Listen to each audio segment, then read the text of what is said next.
hits the entertainment bullseye every week with her hard riding.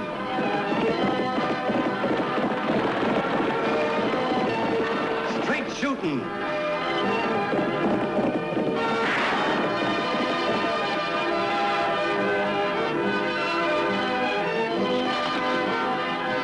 And suspense.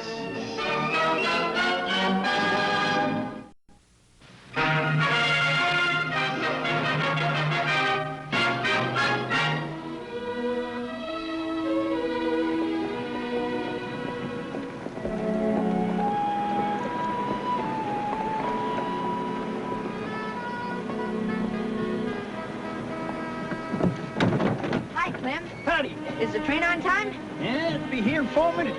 Good.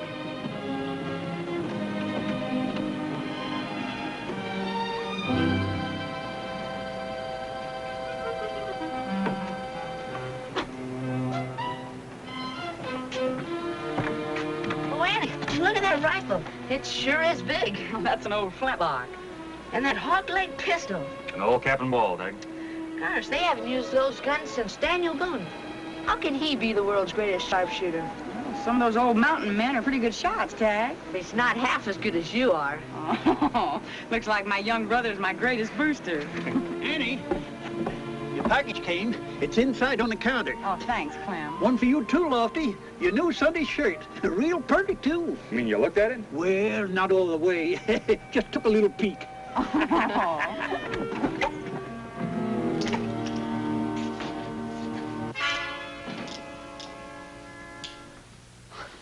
Nothing to worry about, folks. I'm not here for a holdup. I'm here to prevent one. I'm D.K. Rodney, special agent for the Railway Express Company. That train's carrying an Army payroll bound for Fort Yuma. $55,000. The strong box will be unloaded here. It'll stay in that safe overnight, and tomorrow it'll go out again on the afternoon mail train. What makes you think there might be a holdup? Because Snowy Kringle's coming in on the same train. He doesn't look like a hold-up man to me. He looks more like a Santa Claus. Except this Santa Claus wears the gun. He knows how to use it. Shot a station agent in Dodge City. You can't always judge a man by his appearance, Miss Oakley. Sometimes a man's not what he seems. So he shot a man in Dodge City and he's still on the loose? Well, he was masked when he held up the depot in Dodge. He wore a flour sack over his head. Cover his beard, I guess. Is there anything we can do to help, Mr. Rodney? Oh, thanks. But I intend to camp right in this office as long as that Army payroll's in the safe.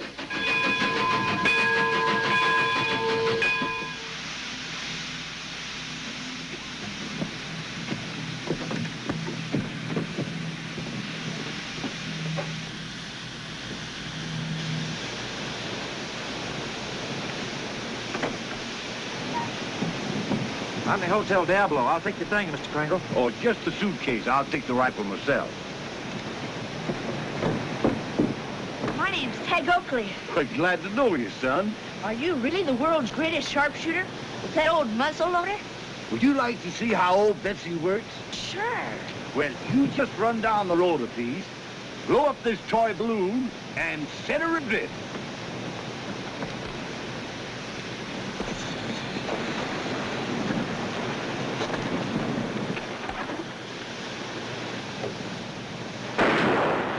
Gee, that was well, Mr. Kringle.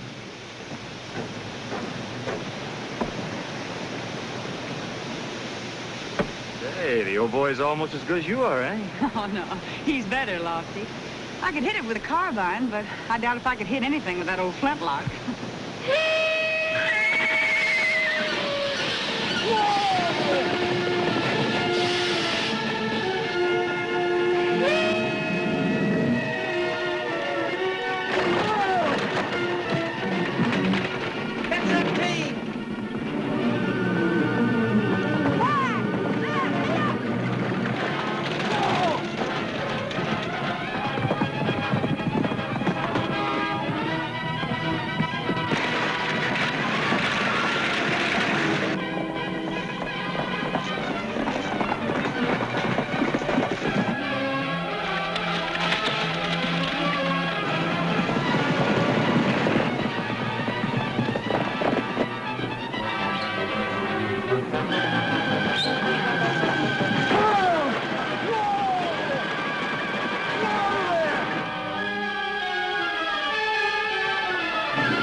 fella? I'm all right, thanks. Yeah. I wonder what happened to old Betsy. Here it is, sir. Oh, thanks, son. Didn't even get hurt one bit. Fine. I've only been in town a short time, and already I'm indebted to its people. Thanks, ma'am. Well, that's all right. Which way is the Diablo Hotel? Huh? It's right here, sir. I couldn't see it for looking at it. You know, this Diablo dust kind of gets in a man's eyes.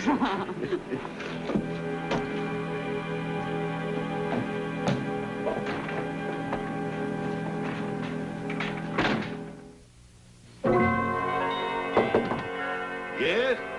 Room service. I have your supper, sir. Just a minute.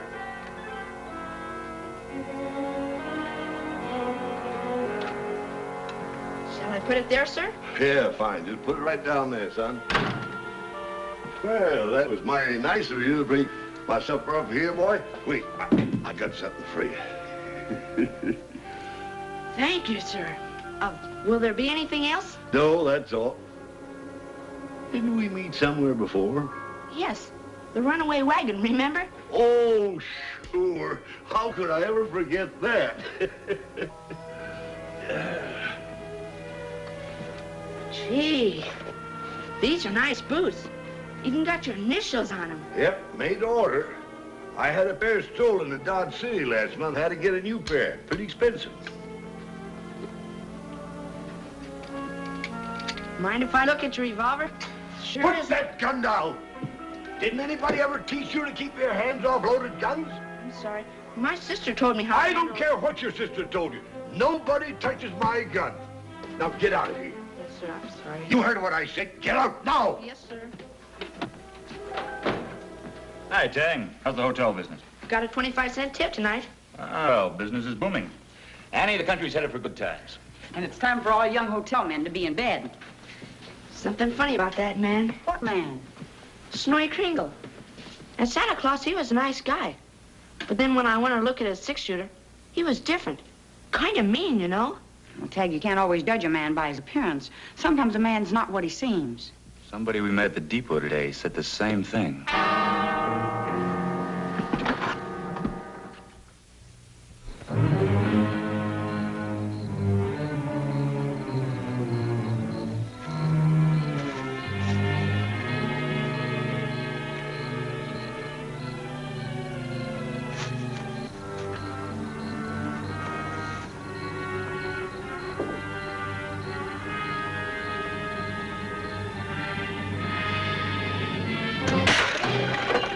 What was that crash?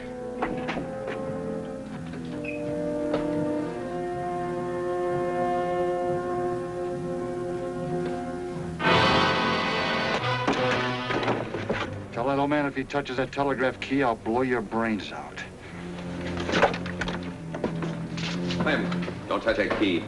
In the baggage room, both of you.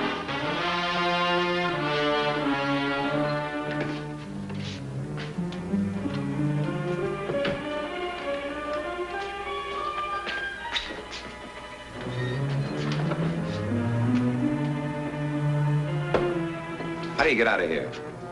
You can't. There's bars on all the windows. Snowy Kringle out there blowing us safe. You think it was him? Did you notice his boots? No, but I noticed his gun. And it ain't no cap and ball gun. You don't think he's stupid enough to use his own gun? I'll see you in the morning, Lofty.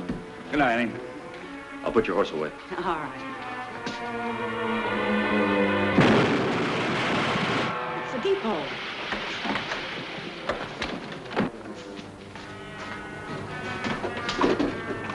Hey, Andy, that sounded like... Go back to bed, Tag.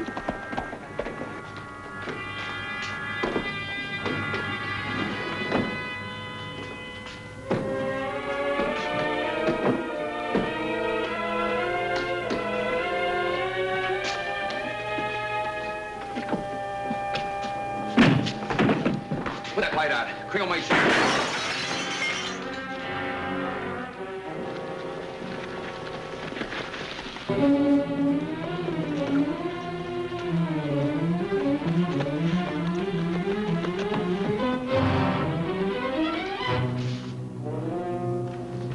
Are you hurt bad?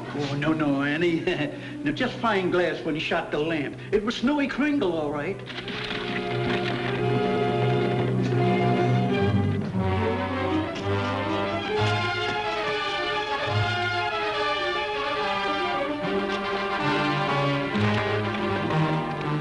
The deputy won't have to chase him very far. He'll head straight back for his hotel. What makes you so sure? Snowy Kringle always operates the same way. Flour sack over his head and blows the safe with a powder horn. If you go to his hotel, you'll find him pretending to be asleep. A fine old man who looks like Santa Claus. That's the way I found him in Dodge City. Let's go wake up Santa Claus.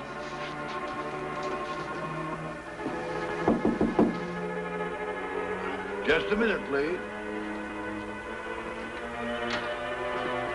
All right, Grandpa, you're under arrest. Arrest? What for? That little job in Dodge City and another little job here in Diablo tonight. The charges will be brought by Mr. Rodney, special agent for the Railway Express Company. Leave that gun alone. That's my gun. Not your gun anymore, Mr. Kringle. This is Exhibit A in a holdup case. You wait in the hall. I'll bring him out as soon as he's dressed. But, sir, there must be some mistake. I heard the young lady say something about a holdup. I don't know what she's talking about. I swear I don't. You'll find out soon enough. Get your clothes on and pack your bags, Santa Claus. You got a date to slide down a chimney tonight.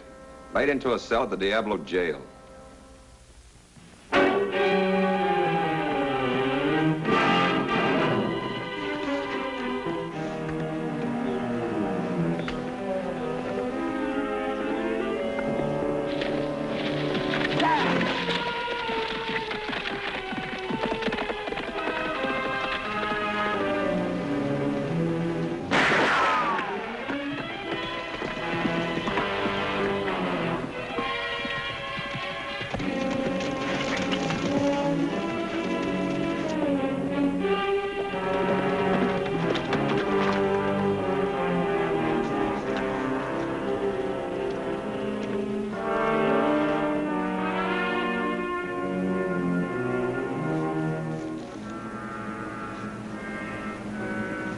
Come on, Winnie for me.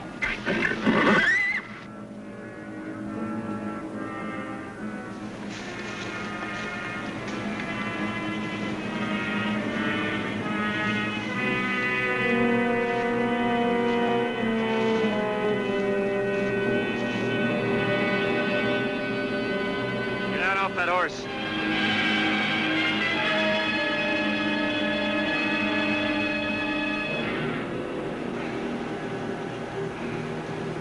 Say, you got a badge. You a lawman? What do you think I was chasing you for? How did I know? I got $50 on me. I figured you was out for a holdup. What were you doing at the Diablo Depot tonight? Just riding past, I heard an explosion, and I heard a shot. I figured there was trouble, so I beat it. I'm a peaceful man. I don't like trouble. How long do you say it's been since you fired this gun last? Oh, about sundown, I shot a jackrabbit. Oh? What do you do for a living? Cowboy. On my way to Tucson to hunt a job. Yeah, those are real fancy boots you've got. Initials and everything. What's your name? Sam. Sam Kelly. Might have counts for the initials on the boots. How are you going to count for the initials S.J. in your saddle? Oh, I bought this saddle from a fella in Dodge. Name was Steve Jackson. Well, that's one explanation. Another might be that you stole the saddle, or the boots, or both. Come on, get in your horse. We're going back to Diablo.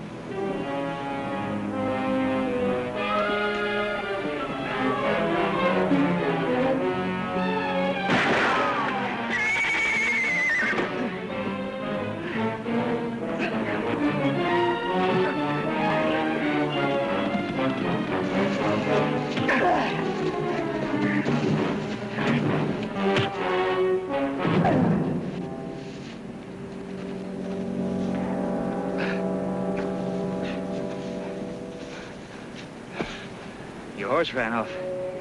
We'll either have to catch him or you'll have a long walk back to Diablo.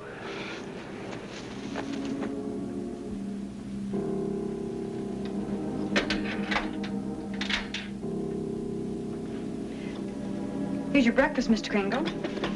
Thanks, ma'am, but I ain't hungry. And this is nice and hot. Let me pour it for you.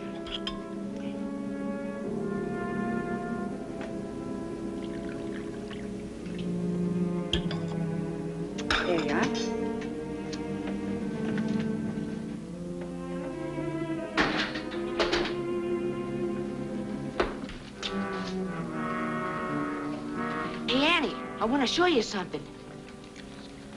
Look at that. He doesn't even have regular bullets in his gun. See? It's birdshot. I know, but why if he's a sharpshooter? Shh. Come on outside, and I'll show you.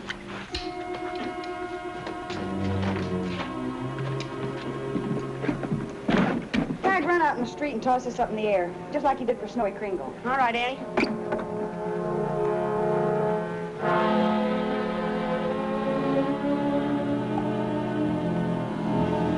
Okay, Annie.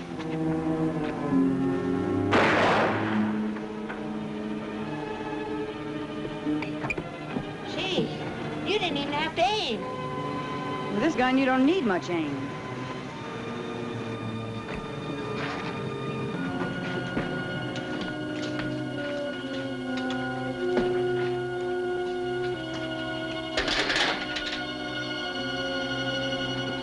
I just fired your gun, Mr. Kringle.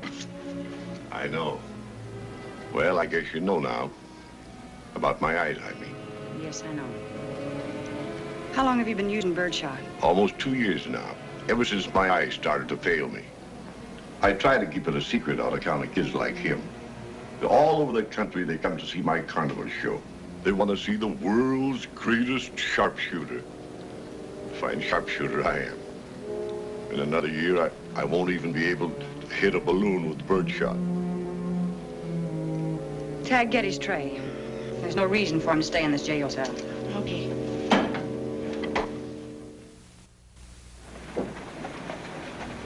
Tag, get his bag and take it over to the hotel. I'm dropping all charges against him. Okay, Annie. You're very kind, ma'am. No, not kind.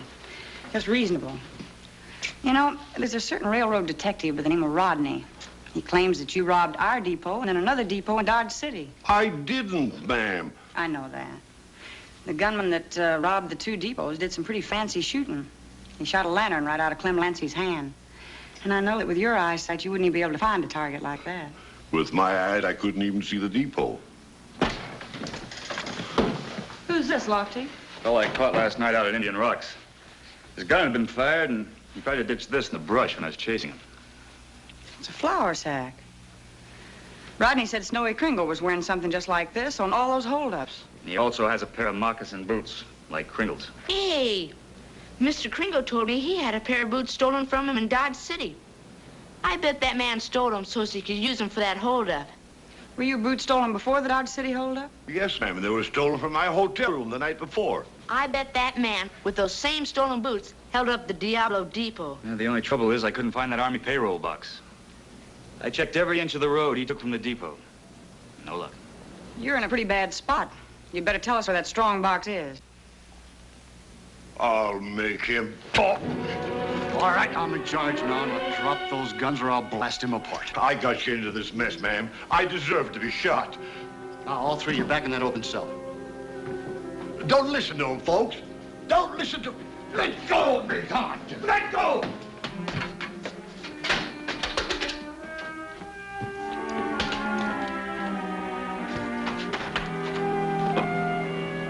Got that spare key on me someplace.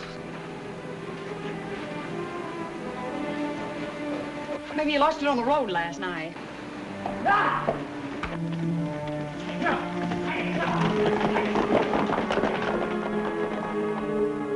Oh, there it is. Hurry up, son. Hurry up. You got it? Thanks, boy. Tag, you stay here. Okay. Boy, help me find my gun, will you? Here it is. Oh, thanks.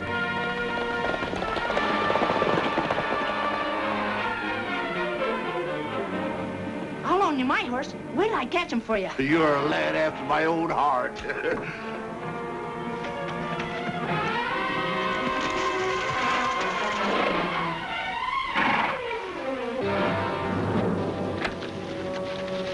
I'm in a jam. You got yourself in a jam. What'd you come here for? Because you still got the payroll box. Besides, you got me into this mess, and now you can help me get out of it.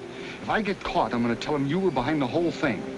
Two can escape better than one. When we leave here, it'll be together. Well, Annie Oakley and that deputy still think I'm on their side. We can use that. Come on. You think you ought to go after them? They're already out of sight. Well, don't you worry, son. I still got ears. I can hear. The outlaw's horse. He must be in the depot.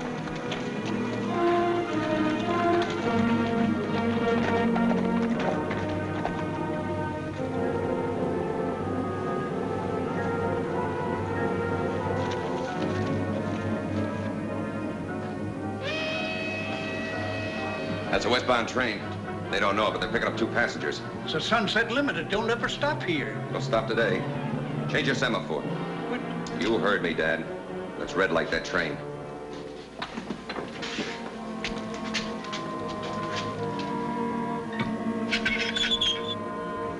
The semaphore's changed. Somebody's flagging down the Limited. Wonder where that railroad detective went. Lofty, we've got to get that train straight through. Listen, there's a hand control on that semaphore. Do you think you could sneak down there and change it to a clear track? If I can get that padlock off the box. Wait a minute.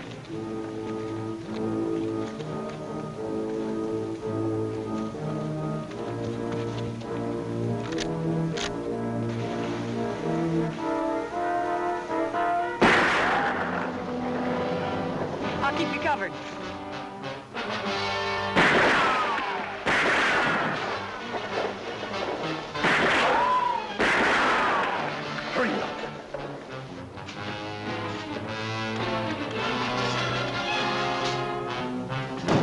I'll meet you when the train stops. And don't forget my suitcase.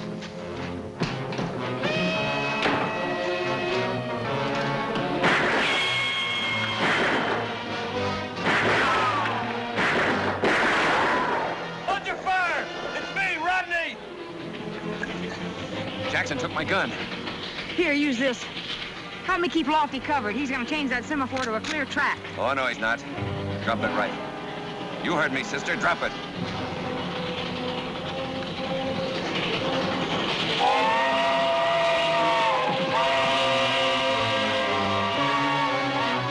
Keep out of this, Mr. Kringle.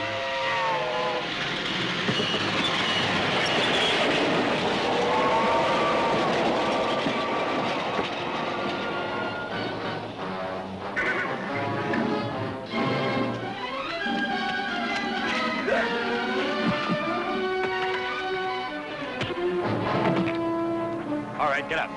It was just yesterday that you were saying to me you can't always judge a man by his appearance. Sometimes a man is not what he seems.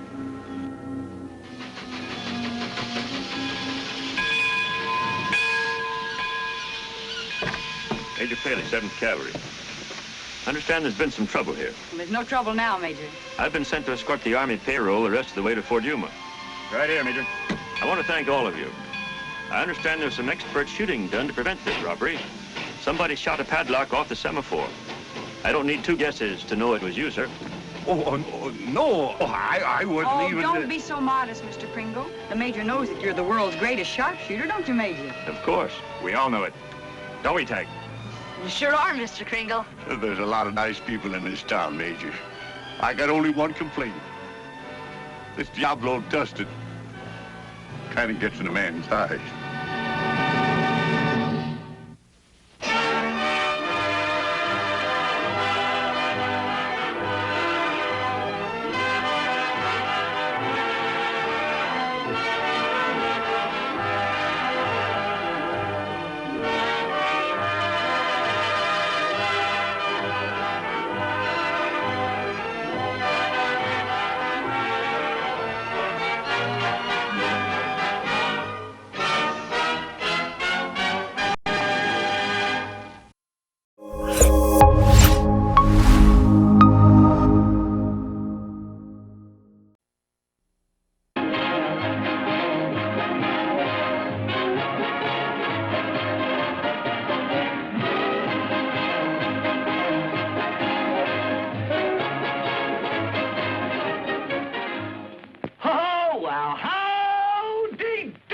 boys and girls.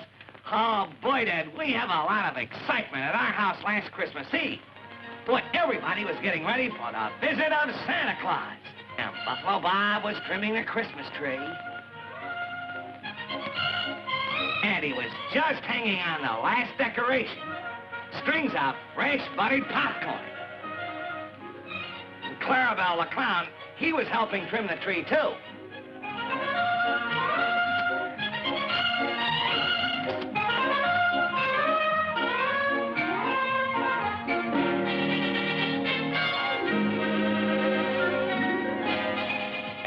was hanging up my stocking. Well, how you doing there, Howdy? All finished, Buffalo Bob. Boy, I sure hope Santa Claus fills my stocking with presents. Clarabell, do you want to hang up your stocking now?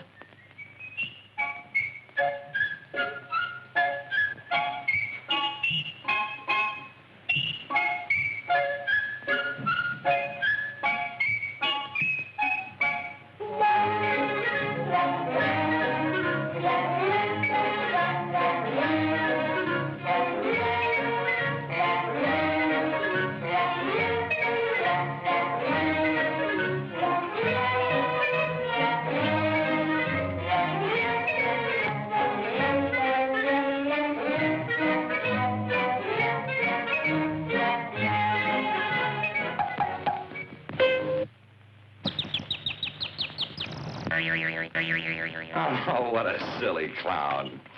Well, you'll find out if you're getting your bicycle pretty soon now, because it's almost midnight and Santa will be here any minute now.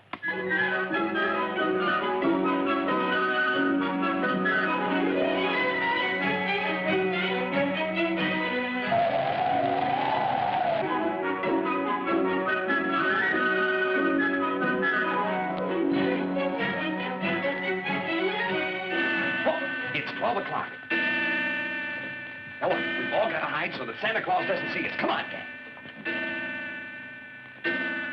6, 7, 8.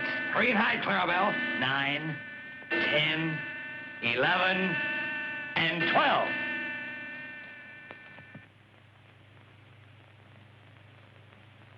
Well, that's funny.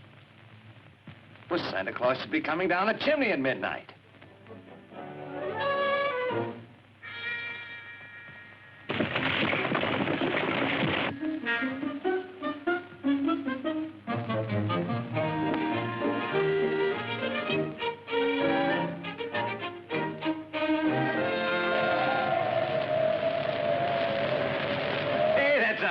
Neat trick, Clarabell. Gee, Buffalo Bob, what do you think happened to Santa Claus? Well, Howdy, there's only one way to find out. Well, what's that, Buffalo Bob? Let's go to the North Pole and see what happened to Santa Claus. You mean right up to Santa's workshop? That's just what I mean. We'll take the rocket-doodle and we'll be up there in a jiffy. Come on, Clarabell, you come too. Stop snowing, we'll have a great flight. North Pole, here we come.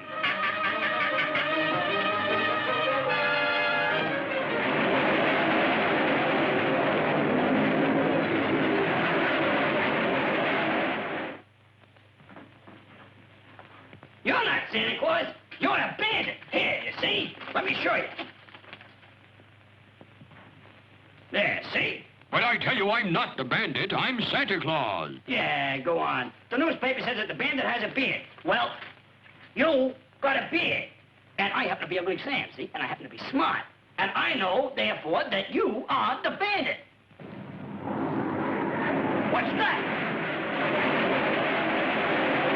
Oh, say, I'll bet that's your whole gang. Well, Ugly Sam is gonna hide, see? And I'm gonna capture the entire gang single-handed. Hey, look, there's Santa's workshop right at the North Pole. Come on, fasten your seatbelts, everybody. We're coming in for a landing.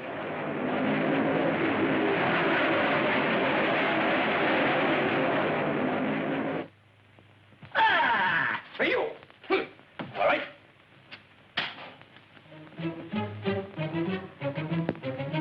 Well, here we are at the North Pole. Now to find Santa Claus.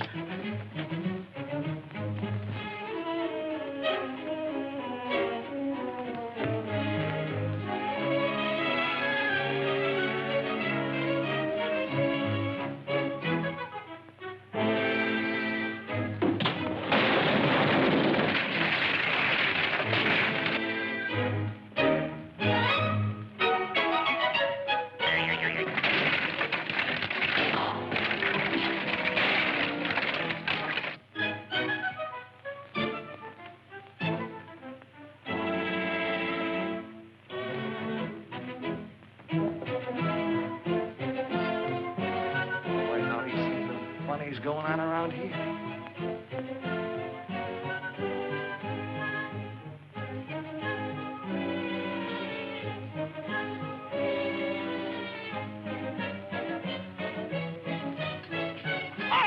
you bandit gang. And away we go. Run, Clarabell, run. Hey! Oh, I get him. Oh, stop, everybody, stop! What the hell in the tail? Where is my food and where's my lunch pail? Oh, I'll get you out, Santa. I'll get you out! Oh, no! Let him in! I'll get you.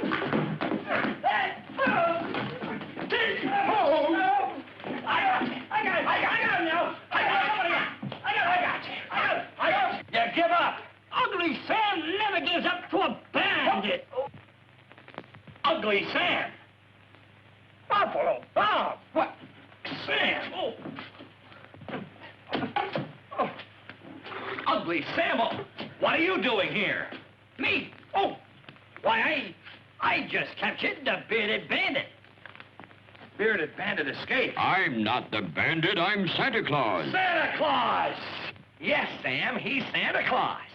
I captured the bandit. And away I go to get him. No, Ugly Sam, no. Wait, I know what, Ugly Sam. What do you want for Christmas? I want a mirror so I can look at my beautiful ugly face. Here you are, Ugly Sam, and a Merry Christmas. What? Oh, how beautiful. Buffalo Bob, this ain't the bandit. This is Santa Claus. Oh.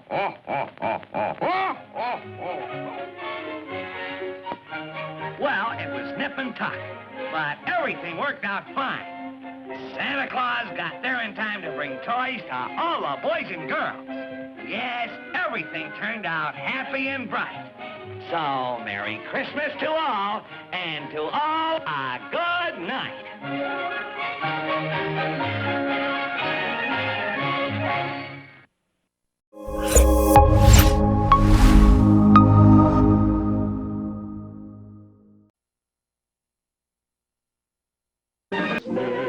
Remember Christ our Savior was born on Christmas Day to save us all from Satan's power when we were gone astray. Oh, tidings of comfort and joy. Why not come and spend Christmas in the country with us, Blakeney? Well, somebody who's going to keep my excellent Mrs. Burton company. Oh, come. The rest of the servants have gone to their parents. Quite right. Christmas is a family affair. The only time of the year when I can really stand my... Christmas is for children. Yes, and it's about time there was an heir to the Blakeney estate. Oh, that old story. I don't want children. I don't want to be married. I don't want Christmas. I just want to be left, a poor, lonely bachelor, to a little peace and quiet. If I know you, peace and quiet are the last things you want. You never met my sister, did you, Blakeney? It's just right for you. She's 15. At that age, girls always fall in love with middle-aged men. Another word from you. Forgive me interrupting you, gentlemen. Mrs. Burton, by all that's one. I came to give you this note, which has just arrived. Thank you, Mrs. Burton. Another invitation to one of those wild parties, I suppose. Yes, it is an invitation. Punch, I see. At this hour of the day. Oh, come, it's almost Christmas time. Won't you join us, Mrs. Burton? Come along, no, Mrs. Burton. Oh, come along, please. When you were a little boy, I promised your dear mother I'd never touch a drop. Now, Mrs. Burton, you're not as old as all that. Oh, yes, I am. Old enough to spank you all when you were still in petticoats. Don't tell me I ever wore a petticoat. What an appalling thought. Petticoats meant something when I was a girl. These new, slim fashions. Oh, but they're revealing, Mrs. Burton. They're revealing. Revealing? You don't know the meaning of the word. Women today display their charms, and there's nothing left to reveal. Mrs. Burton, Andrew, I certainly think you'll need a drink. When your dear father was master here in King George II's day, petticoats rustled in every corridor, especially at Christmas. Children all over the place. Goodness knows where they came from. I don't know what men are coming to these days. Oh, we manage in our modest way. We manage. Men weren't meant to manage. A woman's what's needed to manage here. Yeah. And children. Yeah. Why, in your father's... Well, of course, I don't think your father remembered how many children he did have. Really, Mrs. Burton? Blakeney, I think we'll leave this house of shame with the sanctity of our families. Come, Mrs. Burton. Before any more ghosts start rattling in your cupboards, please. Yes, you go back to your Christmas at home. Merry Christmas, Blakeney. Merry Christmas.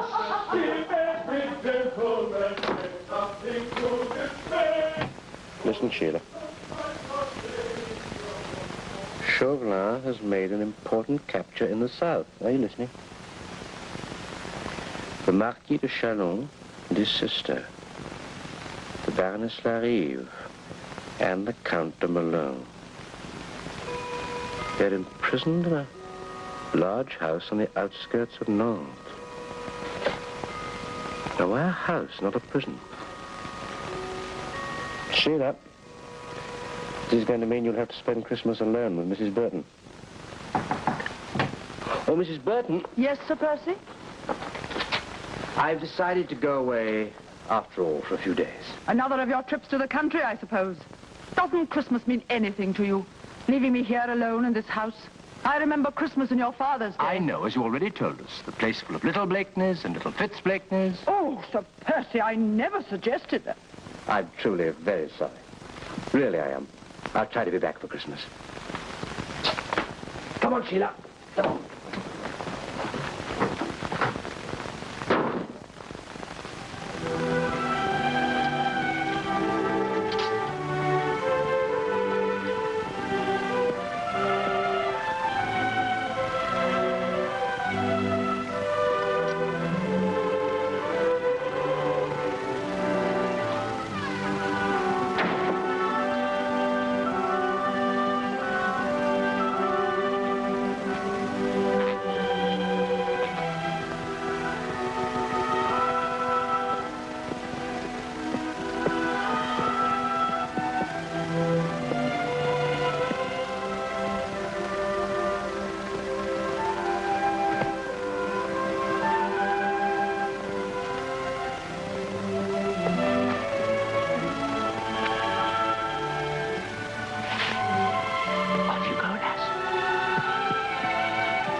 What are you doing here? Just making sure everything is secure.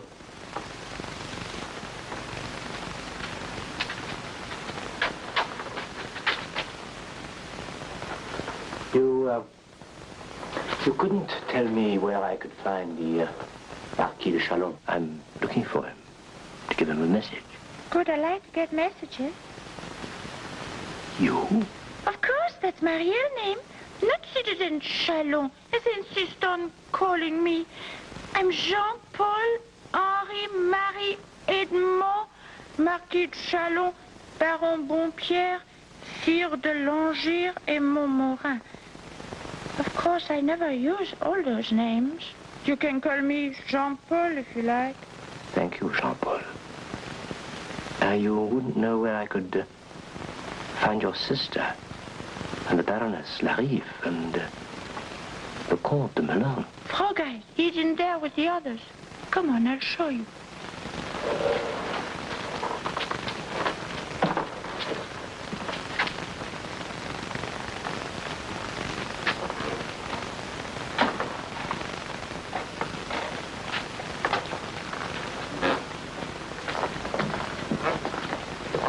This is my sister, Renée.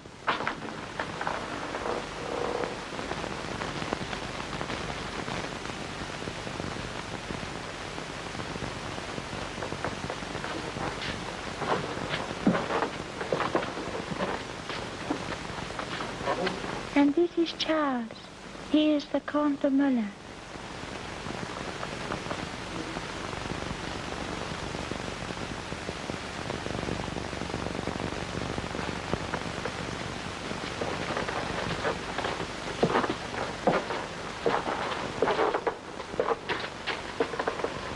And this is Antoinette. Of course, she's only a baby. I'm not a baby. Charles is the one who always cries.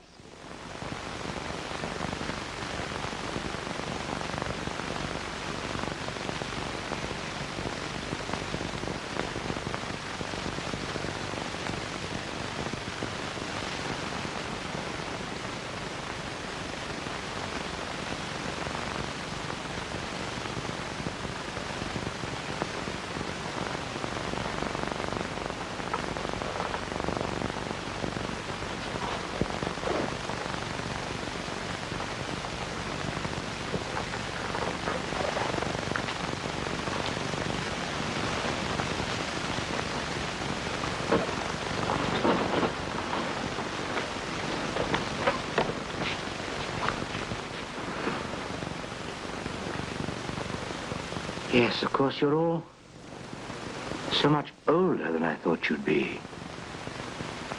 That means you can keep a secret, can't you? How would you like to go to a Christmas party? But there isn't any Christmas anymore in France. I'm going to take you somewhere where there is. Good, I like to go there. Me too. Me too. Now listen. I'm going away now, but I shall come back. If you all do exactly as you're told, you can come with me. But you mustn't breathe a word about my being here, do you understand? Promise? I, Jean-Paul, Henri, Marie, Edmond, Marquis de Chalon, Baron Bonpierre, Sir Langire, et Montmorin. There he goes again, just because he's a marquis. I promise. So do I. That's Dr. Moore coming to make sure we're safely asleep.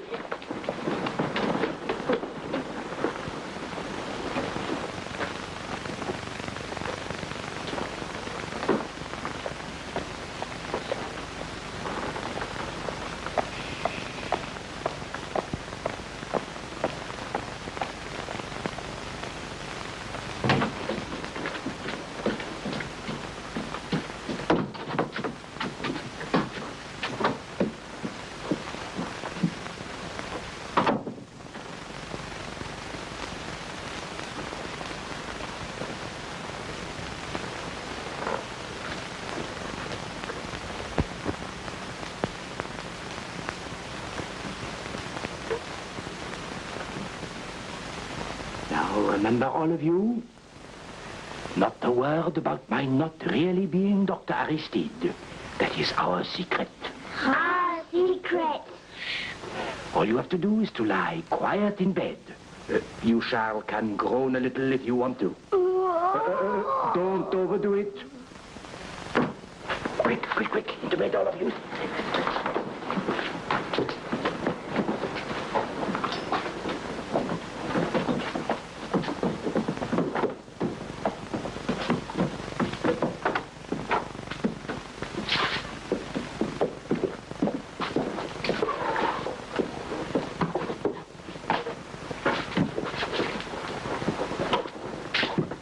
These the children?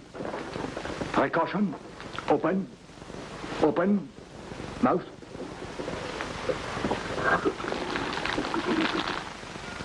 Merely a precaution, but one cannot afford to take any chances.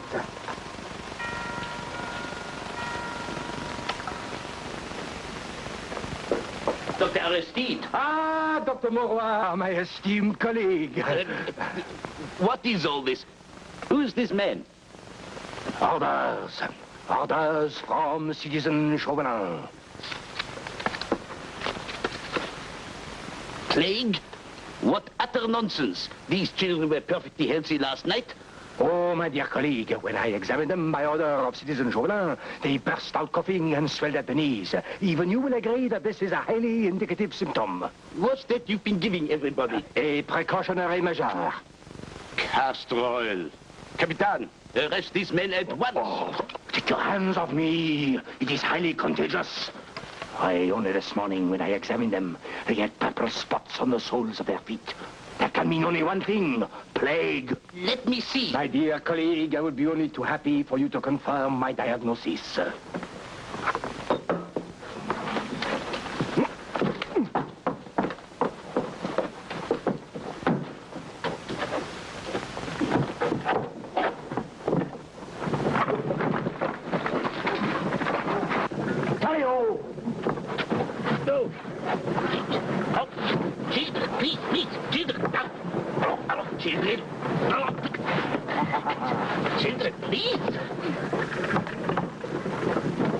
We must delay them somehow. Why don't we drop off Dr. Mauroy? We don't need him for anything. Good idea. Whoa, whoa, whoa.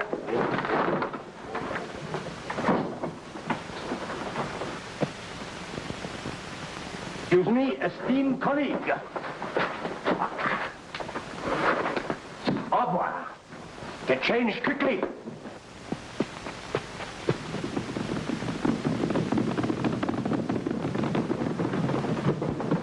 They are still following us. We will have to give them the slip. Whoa, whoa, whoa, whoa. Hurry up, children. Into the bushes, quickly. Charles, Jean-Paul, Antoinette. René, gee up, gee up. Go on, go on, go on.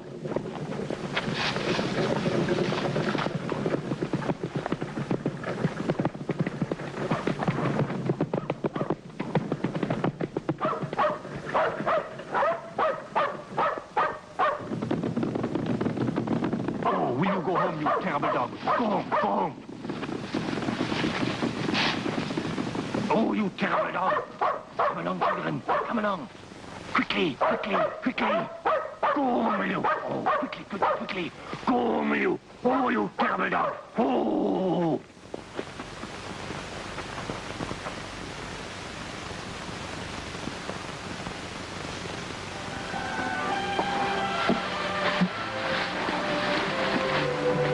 I'm so tired.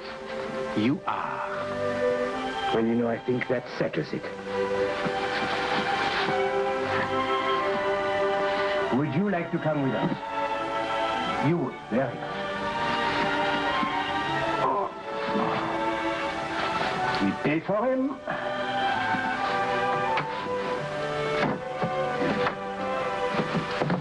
And we set off once again.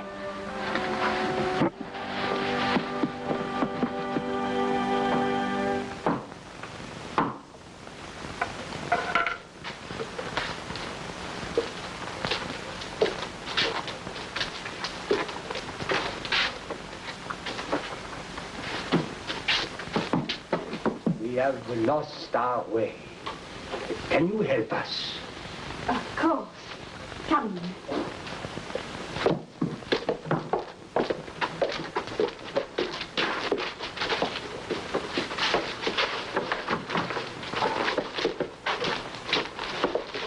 Where are you bound for, citizen? For the coast? Indeed. Have you come far? We have been traveling since morning. Then you must be hungry. We do not have much, but you are welcome to share it. It is most generous of you. Dr. Street is taking us to a Christmas function. Christmas? Do not speak of Christmas here.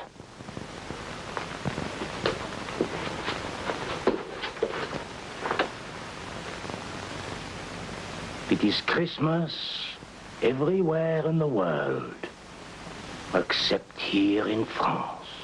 The glorious revolution has abolished it. The more's the pity. You speak treason, citizen. You are not true revolutionary. If ever there was a revolutionary, It was that child of Christmas. But he wanted a revolution of love, not of hate. Out! Out, all of you! I do not want you here. A child like your own. A home like yours.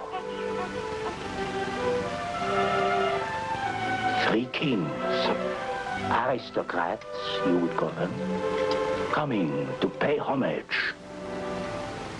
La France will be La France again when she remembers Christmas.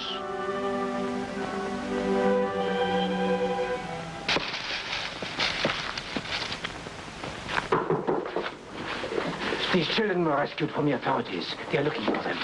Aristocrats like yours, like him. Move the table quickly. There is a cellar below.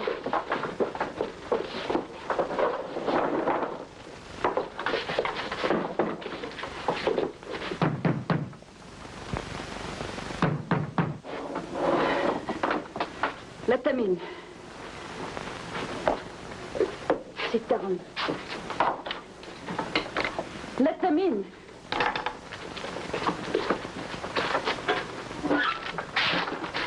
You had a long time opening it.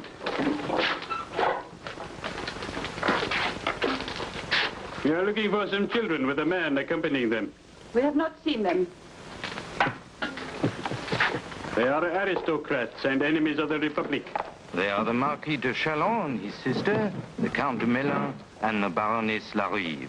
There is a price on their heads.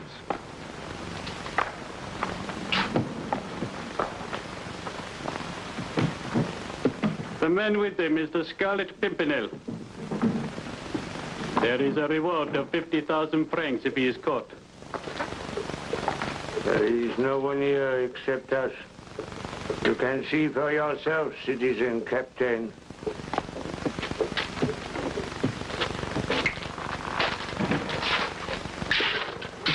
If you see anything of these people, it is your duty to report it immediately.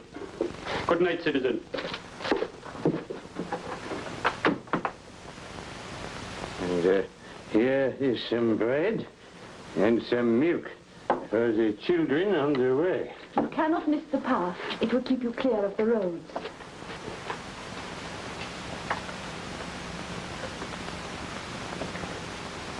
I have no words to thank you. You are a true friend of the revolution, but you risked your life for us. Why? I do not quite know myself, monsieur.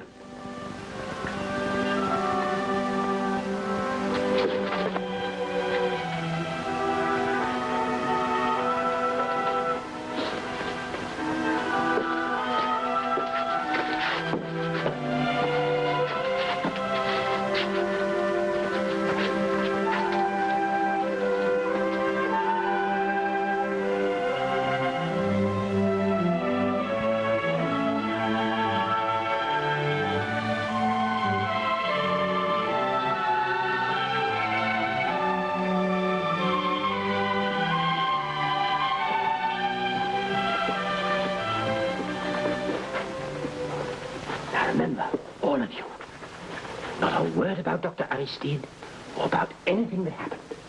It's our secret. Our secret.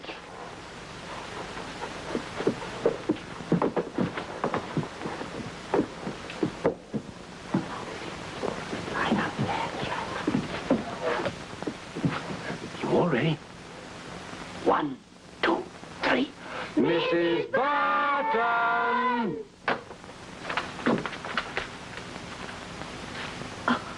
I've brought you a Christmas present, Mrs. Burton. Mercy me! This is Charles, Jean-Paul, René, and Antoinette. But where are we going to put them? Oh, Mrs. Burton, you always said the house was teeming with children. Children, yes. But animals. Please, Mrs. Burton. Come along, Sheila. Say hello to the donkey. Don't be jealous. Oh, Sir Percy. It's a wonderful Christmas present. Mercy me. His Royal Highness the Prince of Wales. Happy Christmas, everybody. Ah, my dear Blakely, delighted to see you back again. How'd you like the costume? Oh, the very height of fashion. Old German custom, you know. St. Nicholas. Of course, I ought really to have the black devil called Krampus with me. He is here already, sir. So he is. And you've got an ass? Well, all you want is an ox. Oh, perhaps you've got one. Oh, sorry you missed the rout at Carlton House tonight. It's been a tremendous success. But suddenly, I thought, must go and see the lonely Blakeney and find out how he's getting on. And if Mohammed won't come to the mountain, then the... There I go again. I must come to you. So I've brought along some friends with me to sing a carol for you as a Christmas present. Though I must say you seem to have been collecting quite a few for yourself already. On the 12th day of Christmas, my true love sent to me 12 drummers drumming, 11 pipers piping, 10 lords a-leaping, 9 ladies dancing, 8 maids a-milking, 7 swans a-swimming, 6 geese a-laying, 5 gold rings, 4 calling birds, 3 French hens, 2 turtle doves, and a partridge in a pear tree. On the 12th day of Christmas, my true love sent to me 12 drummers drumming, 11 pipers piping, 10 lords a-leaping, 9 ladies dancing, 8 maids a-milking, 7 swans a-swimming, 6 geese a-laying, 5 gold rings, 4 calling birds, 3 French hens, 2 turtle doves, and a partridge in a pear tree.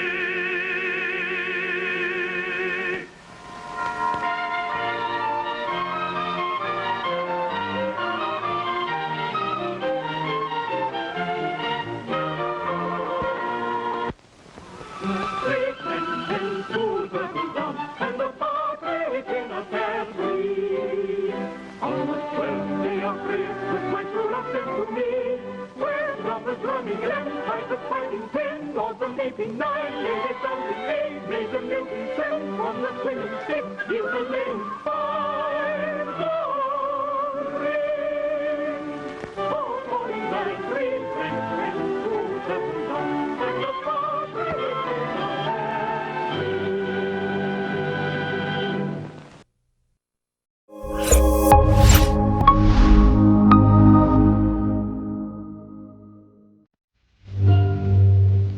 Have you ever wondered what goes on beyond the gates? What happens in the private lives of the people behind the closed doors and shuttered windows? Who they are? What good and evil is in the minds and souls of these shadow figures? The visitor sees behind those windows and doors and gates.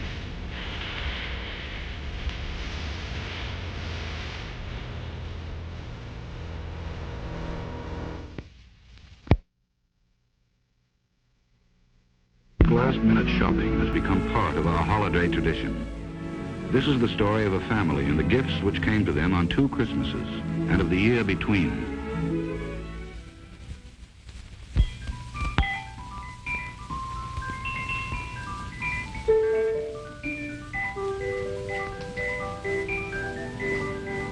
It's my daddy. It's my beautiful father, and he's right on time. My granddaddy struck a wrong note. He must be as excited as I am. Yes, Bobby, of course. And you, Mommy? You're excited, too? I suppose so, but don't you get too excited, darling. I won't, Mommy. Uh-oh, Mr. Farrell. You okay, Ann? Yeah. You like I'll stay? No, I can handle it myself. Listen, he may try to talk. Please. He'll tell you about some new product and how he's sure to make $1 million and everything will be fine. Please. He'll talk. But remember, Ann, he's one of those guys who will never have anything fine. I know it. You've told me 1,000,000 times. You mean anything I want? Well, sure, that's why they invented Christmas, for little girls with big brown eyes. Oh, Daddy, you're so silly. Jerry? Mr. Bentley? Here he is, Mommy. Silly as ever. Hello, Ann. Hi, Jerry. Yeah? Thank you. She looks great. So do you, Daddy. Oh, it's so nice to see you again. Come on now, Princess, get your things on. It takes time to buy out a store.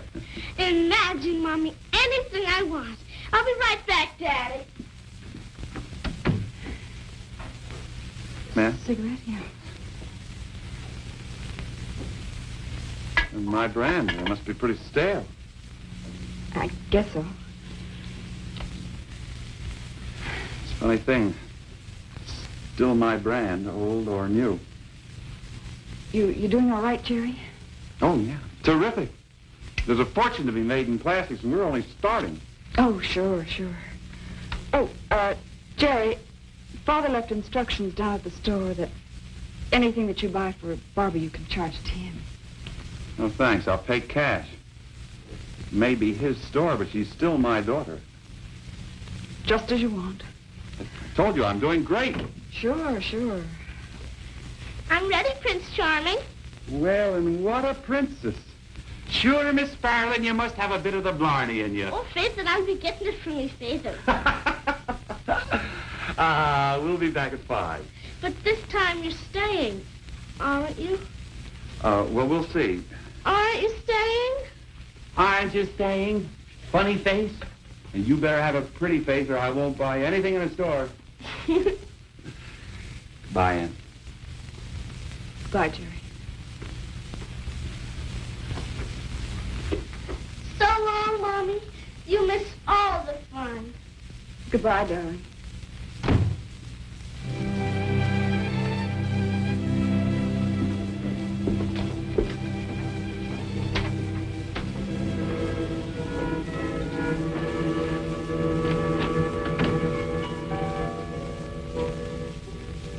Well, any change? No, Father, no change. Well, you see, if he would only... I see that he's a wonderful man and that I still love him. If he could only get a job and could have a home of our own. He'll never stick to anything long enough for that, Anne. Oh, Father, I suppose he won't.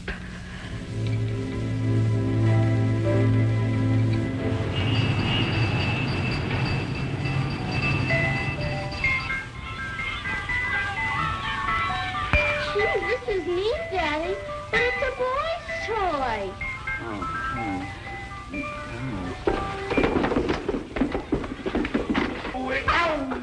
Oh, Daddy, you're so silly.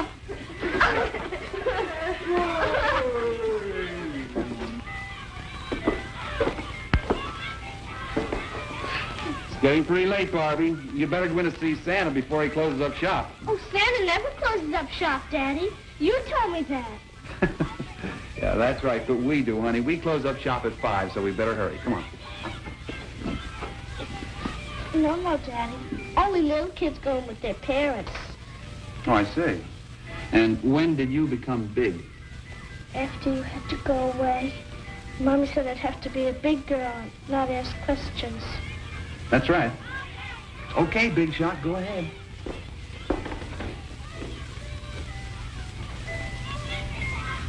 Well, I can see you've been a very good little girl. Here's a little present for you. Goodbye, little lady. Well, little lady, now come up here and sit on my knee. Now tell me, what do you want from Santa? A favor, Mr. Santa Claus. Well, I'll try. I'll certainly try. Is it true up in the North Pole where you come from that a day lasts 6 whole months? Oh, ain't you a smart one? Well, that's true, all right. And you can do anything. Most anything. If parents are willing, of course. Oh, I'm sure my daddy's willing. Because he loves me just like I love him. Naturally. All fathers love their little girls. Sure. Even when they can't be home much. Even then, they love their little girls. What is it, honey? I want you to make this day last 6 whole months. You see, I can't be with my daddy very much. And I wanted it to last such a long, long time. Well, I'll have to take that under advisement, honey. Here. Have a toy. I don't want a toy. Hey, funny face. Oh. Thank you, Santa. Thank you, Santa Claus. You're welcome, little It'll be lady. all right, darling. It'll be all right. Don't cry. You always told me, Daddy, if you dream real hard for something, it'll come true. I know, dear. I didn't want this day to end. I dreamed that it wouldn't.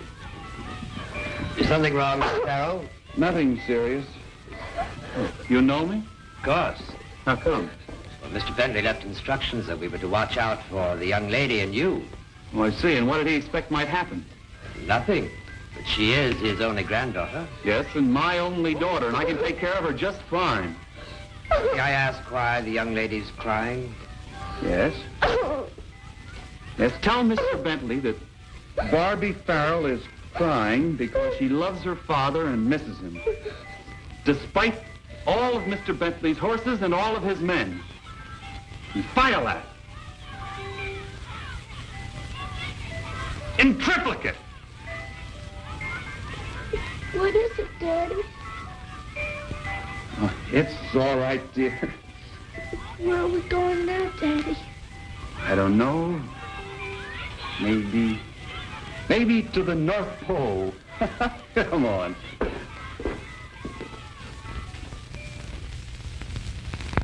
That's about all that happened, sir. There was very little commotion. No one paid any attention. You sure he said nothing more? No, sir. Only to the little girl at the last about the North Pole. Yes, well, that makes no sense. You're wrong, Father. It makes a great deal of sense. You've never heard Barbie say her prayers. Yes, well, then tell me, why is everyone here worried about the child but her mother? It would take too long to explain. And besides, the wire that he sent said that Barbie was safe. Because he said so? Because he loves her. Well, I'm calling in the police. No. Why not? Your child's kidnapped. You sit there in some kind of a trance or something. Why not? Father, he'll bring Barbie back. He loves her. He'll have to bring her back. Don't you see that this is one of the saddest things in the world? Gee,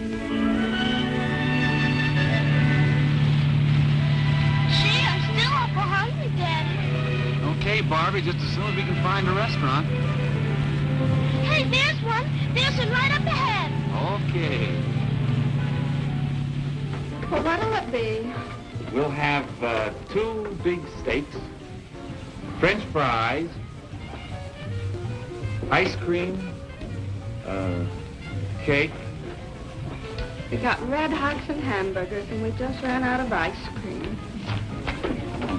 Gee, I don't know. Well, when you make up your mind, let me know. What a classy joint, huh? This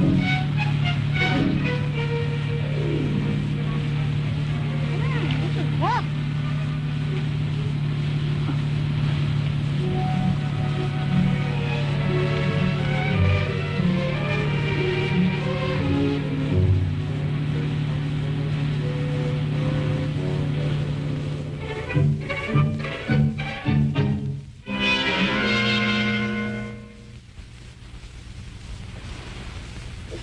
Barbie, are you okay?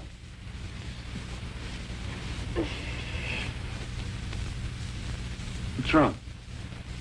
I forgot. I was dreaming. Where did you dream you were? Home with Mommy. A nice dream? Sure. All my dreams are nice.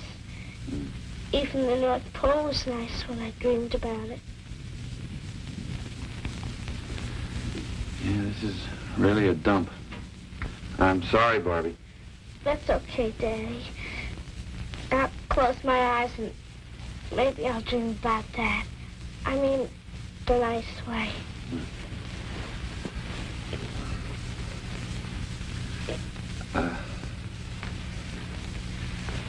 Wake up, sweetie. Why? Why? I've been thinking. You know what we are? What? Crazy dopes. Yeah? We sure are. Both you and I know that the only important time is dreaming. Check? Sure. All right. So, naturally, Daddy wants you to dream about him. Check? Check. Okay.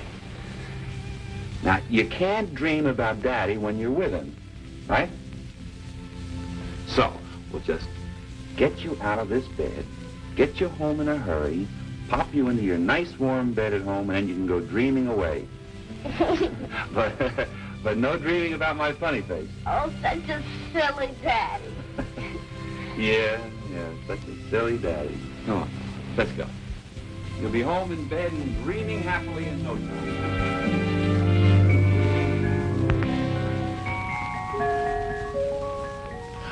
North Pole.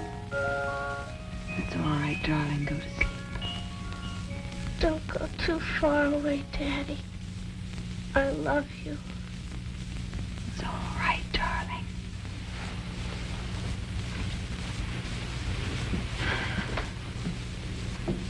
She's all right.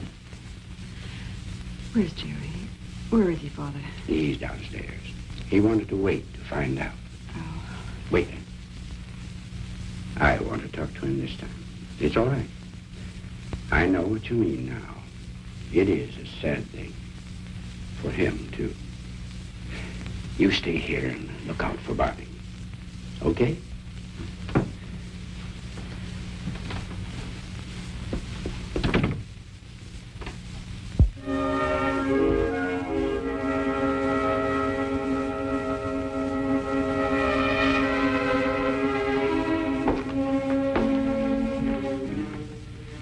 She's okay. Upset, confused, but okay. Good. Thanks for omitting the lecture. Jerry. Yes? It can't be that easy, Jerry. Who says it's easy? Sit down. No, thanks. I'd rather stand. I don't understand you, Jerry. I guess I never will. But I know you meant no harm. Check. But you did do harm. Yeah, I usually do. No more, Jerry. No more. I suppose I could throw you in jail. Yes? A year, Jerry. You're not to see Barbie for a year. Listen, I know how you feel. You don't know how I feel. I don't know how you feel. We only know one thing together. We both love Barbie. She can't live with the kind of hold you have on her. Your dream world has gotten you into a mess. It's doing the same thing to her. I'm a businessman, Jerry. My lawyers will get a court order forbidding you to see Barbie for a year. Any judge will sign that. You know that. Yeah. But we don't need that order. You loved her enough to bring her home tonight. And you love her enough to give her this year. She needs it. Only you can give it. Call the cops. I'll take the years in jail. Either way. But this way is good for Barbie. I'll fight you hard if you try to pull a fast one. Okay, I know you will. Just the same, I'm sorry. That's the cockeyed part. I know you are.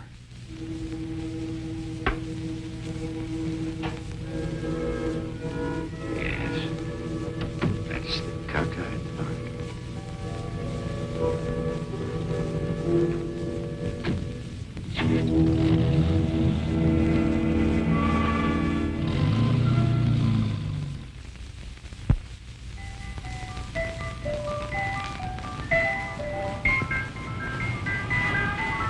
Me, I am a sucker for Christmas.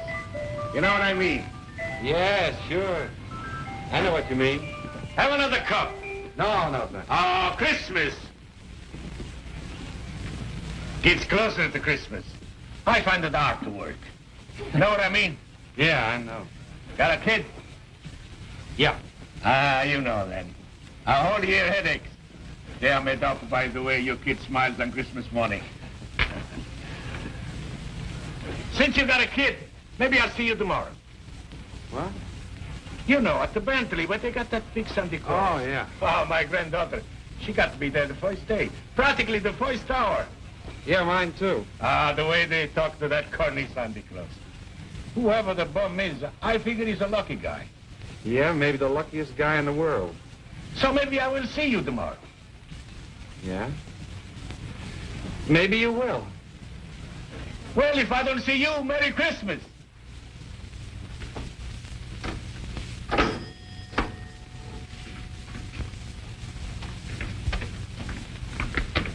We should reconsider. Oh, it's crazy. They all know me here. For $10. I got a good thing here year after year. It ain't worth it. Look, it's just for the first hour today. You can hide for an hour. And in the costume, I'll look like you. Forget it. Big deal. Everybody wants to be Santa Claus. 25. No, $35. Mister, you are Santa Claus.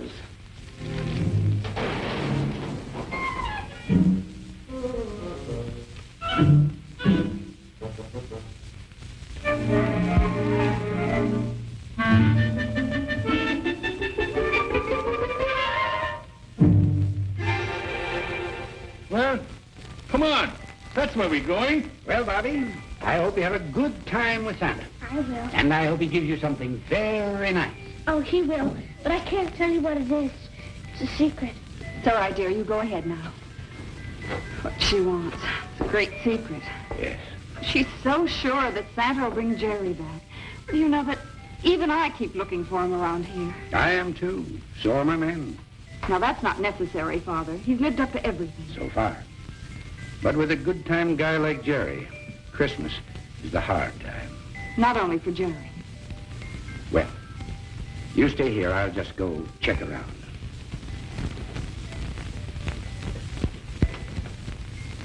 Well, Teresa, say goodbye to Santa Claus. Tongue-tied. She'll talk about it all year. Then, not a word. Well, that's all we have time for. You be good to your grandfather. Hello. I guess you remember me. Sure. Have you been a good girl? Sure. Hey, sure is slang. Do they use slang at the North Pole? Sure. Hey, you're a little bigger than last year. Of course. I got a new tooth. Want to sing? Yeah. Why are you crying, Santa? It's cold. It's kind of drafty, the North Pole. I know. I was there once. Good morning, Mrs. Farrell. Good morning, Mr. Bruce. Where's your little girl? And there was Santa. Why? With Santa? Yes. Is there something wrong? Well, I don't know. Maybe Mr. Bentley's instructions have us all jittery. Jittery? Yes, I just saw our Santa outside. Maybe I'd better call Mr. Bentley.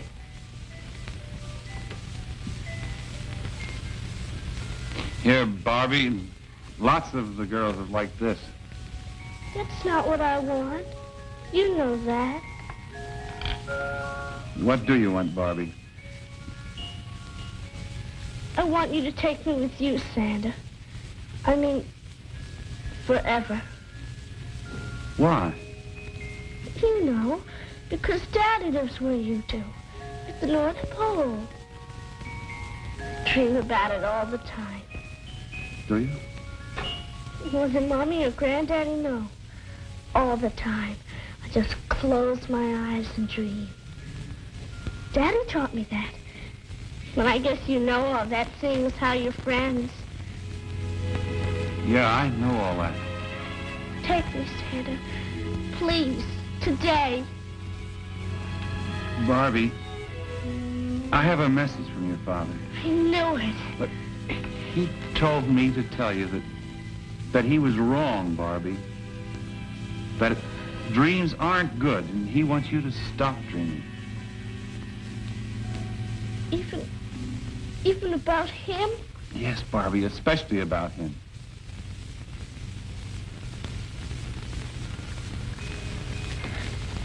Guess I'll go now.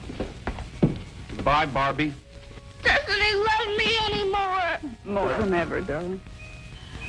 I couldn't help hearing your conversation, Santa.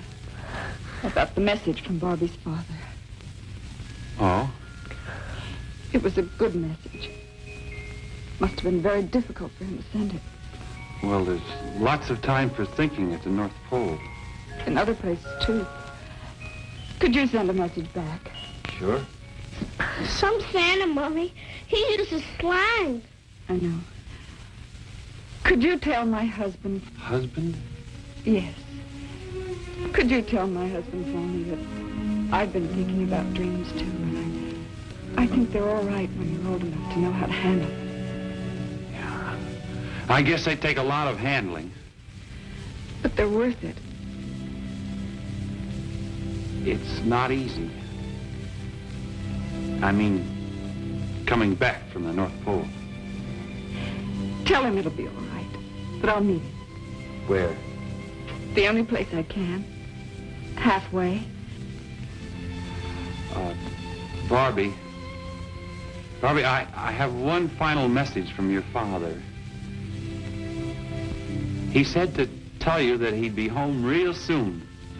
That's wonderful, Santa. Isn't it, Mommy? Yes, darling. It's wonderful. Thank you for a real Merry Christmas, Santa Claus. Thank you, Barbie, and a Merry Christmas to you both. Merry Christmas.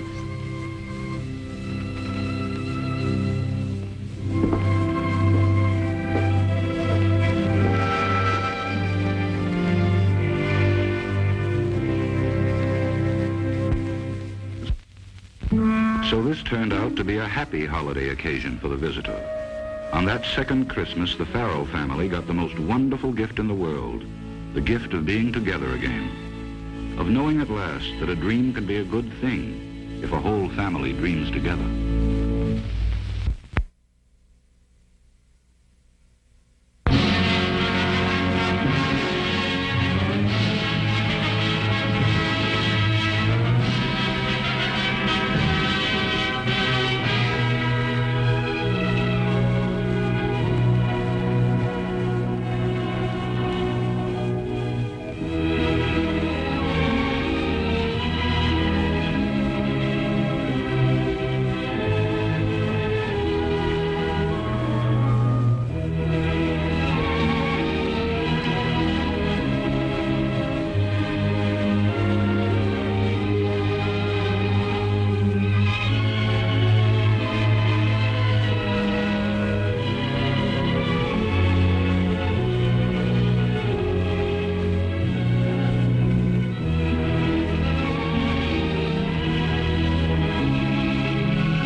It's all right. It's just a little old bird. Well, I know I heard something. And it wasn't no bird. Maybe it was some of our guys. Not likely, Sonny. Appears to me we crossed lines during the night. They sure don't look familiar. Hey, paisano, which way you're pointing at there? Hey, I'm sorry. Get your finger off the trigger. Shoot off my rump. How about it, Daniel Boone? Which way? I don't know. That artillery sounds like it's coming from every which way, huh? Well, if you're saying that we're still lost, I could have told you that. Look, what do we do if we see Germans? I mean, there's only 3 of us. Well, Sonny, depends on whether there's more than 3 of them. Let's go.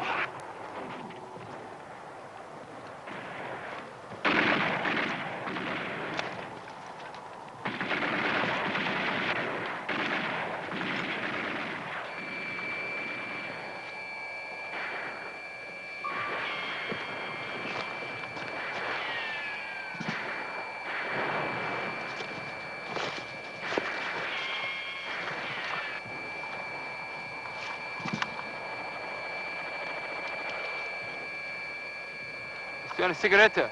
Sei ruhig, du Dummkopf, willst du erschossen werden? Ich sehe nix. Ich höre etwas. Da drüben. Amerikaner?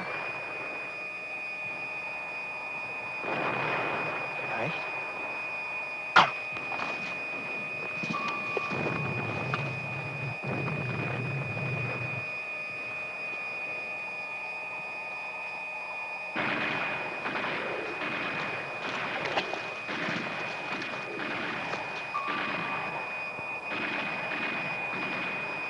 Hey, what is it? I don't know. Come on.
Maria, komm ins Haus, schnell.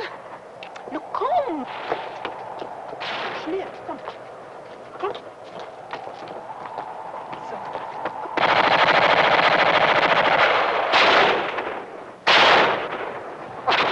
We gotta find a medic, man. He's bleeding to death.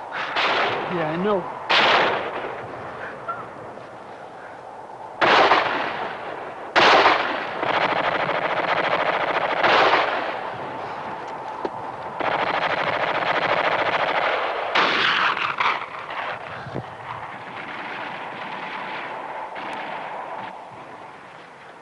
Maria, geh weg von dem Fenster.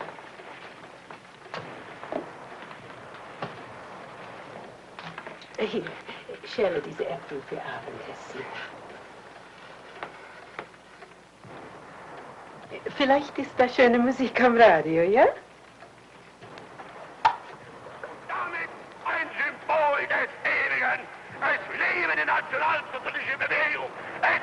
Für Deutschland! Schweine.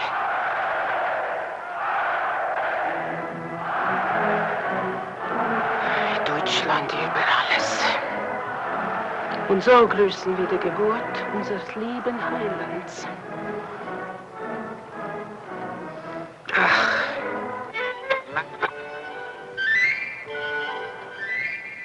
Mutter, das ist die Zauberflöte. Bitte, lass es an.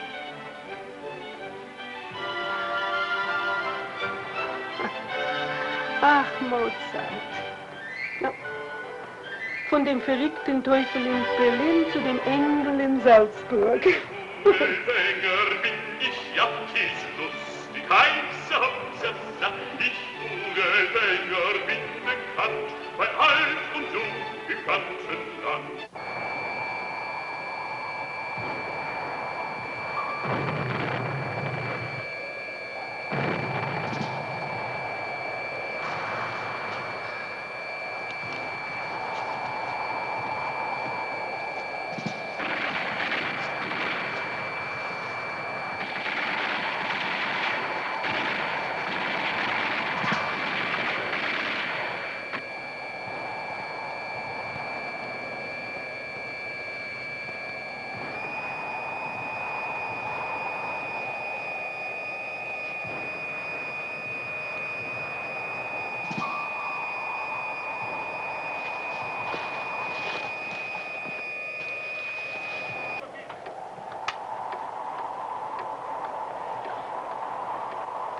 Who else is in there? Just a woman and a girl. Anyone else around? In Zuhasa. Nein, niemand ist da, nur ich und meine Tochter.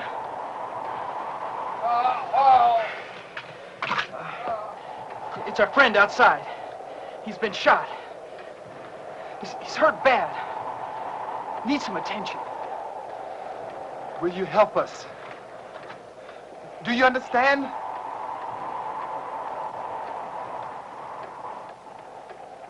Please. Oh.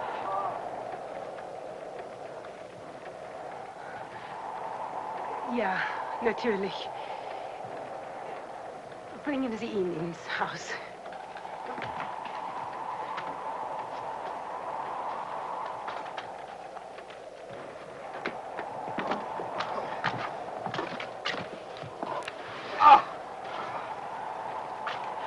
One of us better keep an eye out.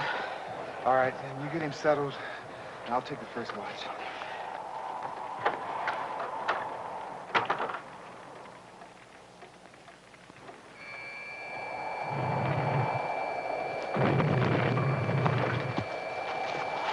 Wir haben sie verloren. Was geht das uns an?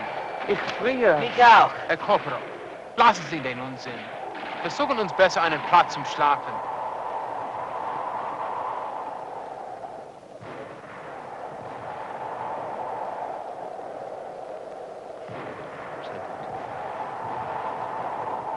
Diesen Weg.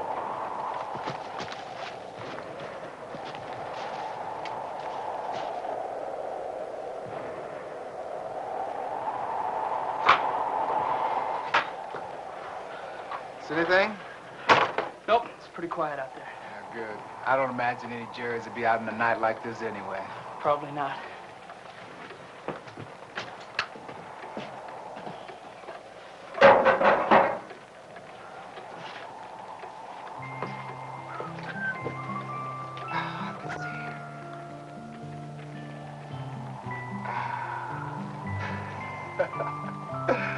Just like my mama used to make back home in Alabama.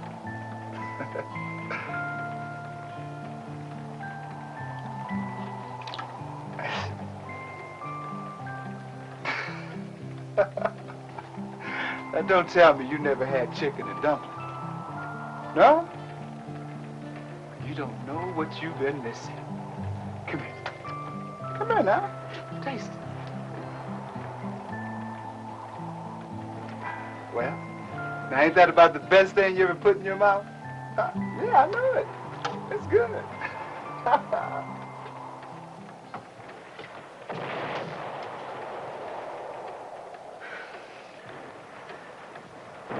How is he?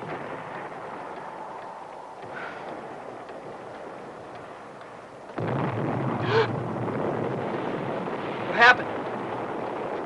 They must have the power line somewhere.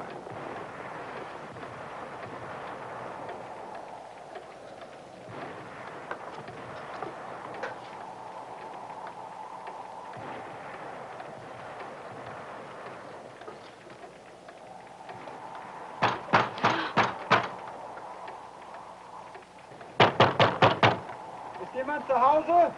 Wer macht?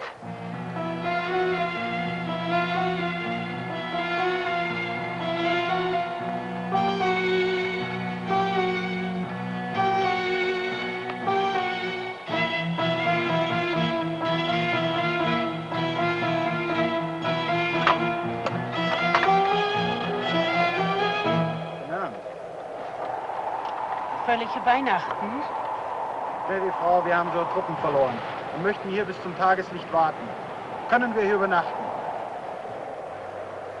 Natürlich. Ihr dürft auch eine warme Mahlzeit essen.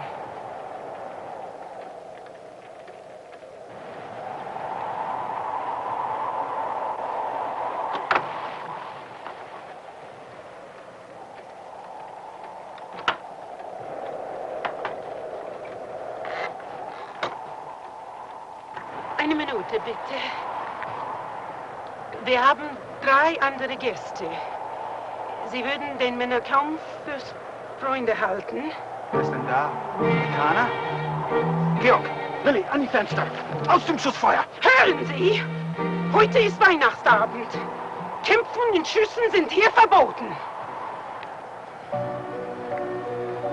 Ihr könnten meine Sohne sein. Und so könnten die anderen hier. Der eine Junge hat eine Schusswunde. Er kämpft ums Leben. Seine beiden Kameraden haben auch das Weg verloren und sind ebenso kalt und hungrig. Diese eine Nacht, das Weihnachtsabend, als unser Heiland geboren war, lasst uns das Töten vergessen.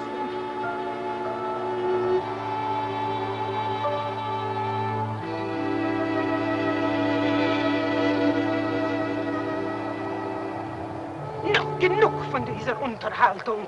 Legt eure Schussgewehre auf dem Holzhaufen. Nun mach schnell, ehe der andere die Mahlzeit essen. Doch, genug mit dieser Krieg.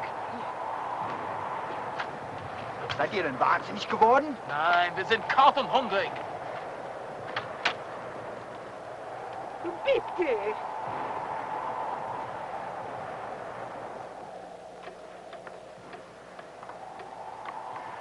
What are they doing? I don't know. But I can hear them moving around a bit. Bitte.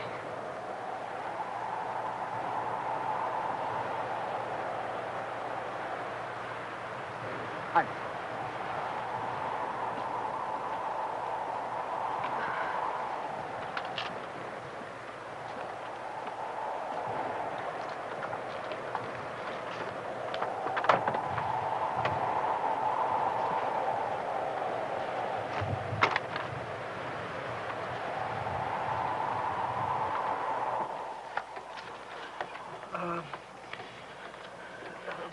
Was ist last?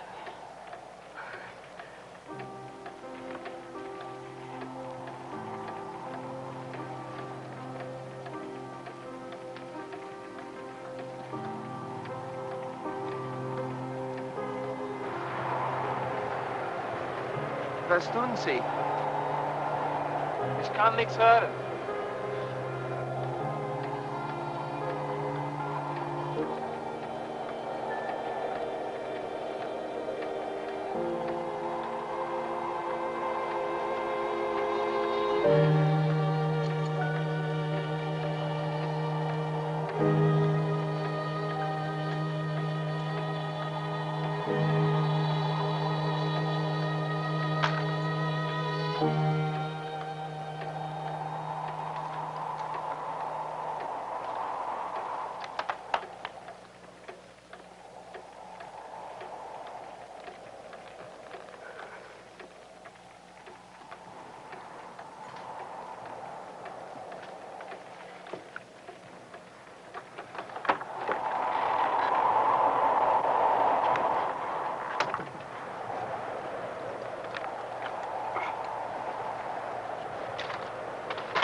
Kommen Sie rein.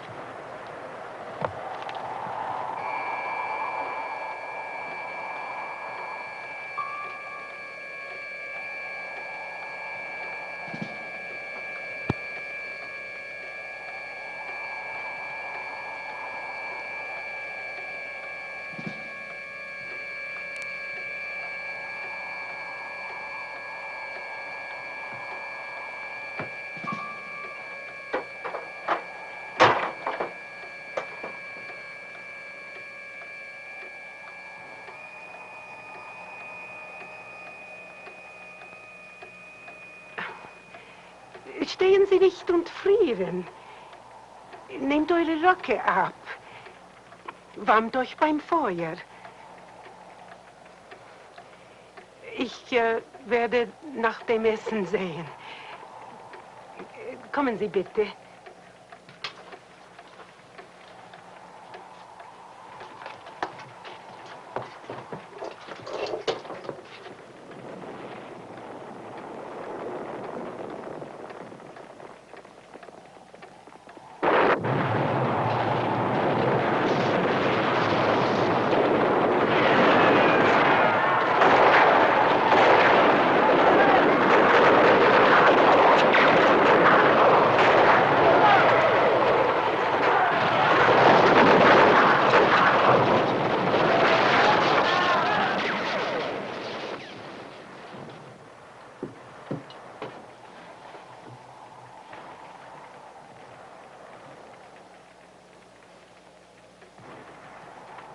Maria, bitte das Tischgebet.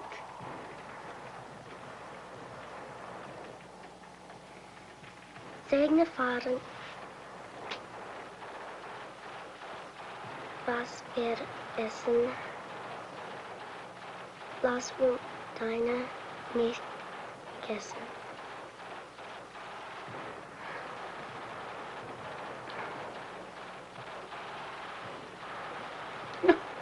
Bitte.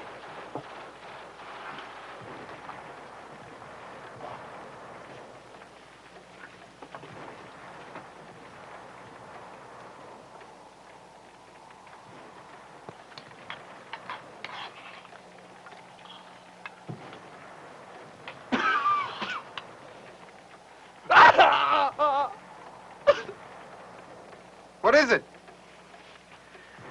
He's just bad off. And he ain't getting much better either.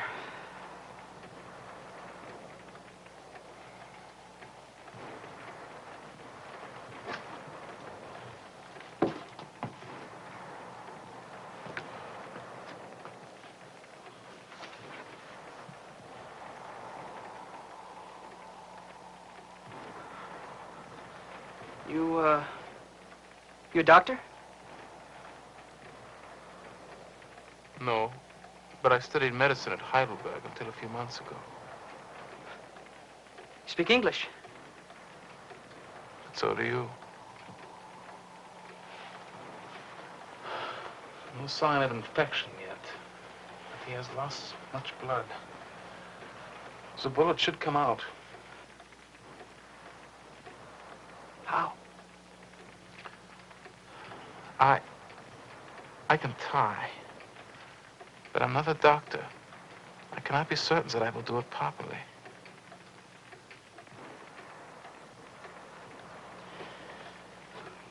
What happens if we don't try? I cannot say. There may be infection and more bleeding.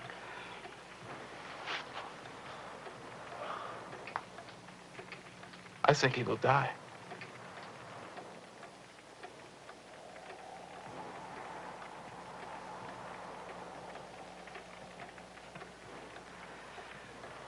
Then let's try. Very well. Ich muss heißes Wasser und Verbandzeug haben. Und wir müssen ein Küchenmesser haben und das schärfen.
is unconscious.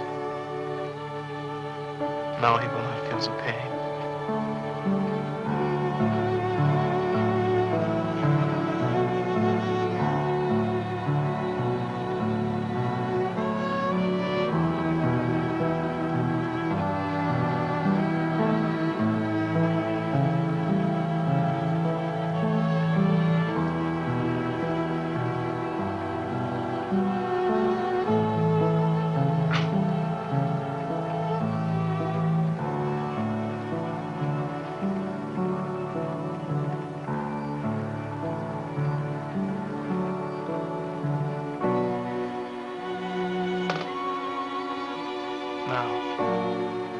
Let us hope.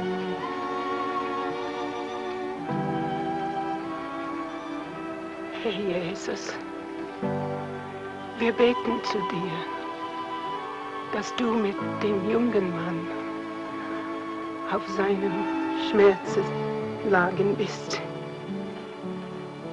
Berühre ihn mit deiner Liebe und Kraft. Heile ihn mit deinen göttlichen Geist, dass er wieder lebt und dir dienen.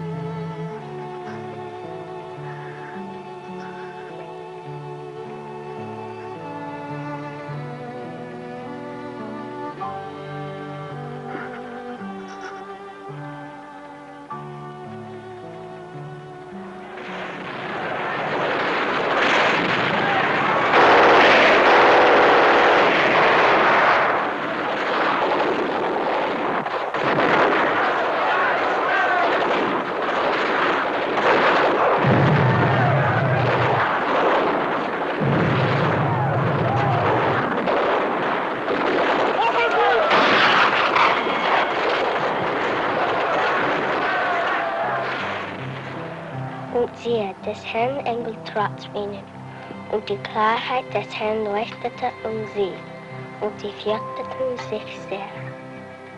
And lo, the angel of the Lord came upon them, and the glory of the Lord shone round about them, and they were so afraid. Und der Engel sprach zu ihnen, fürchtet euch nicht. Siehe, ich verkündige euch große Freude, die allem Volk widerfahren wird.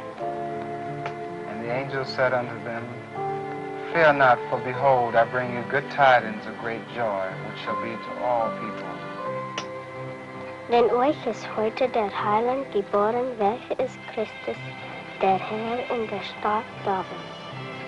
For unto you is born this day in the city of David a Savior, which is Christ the Lord.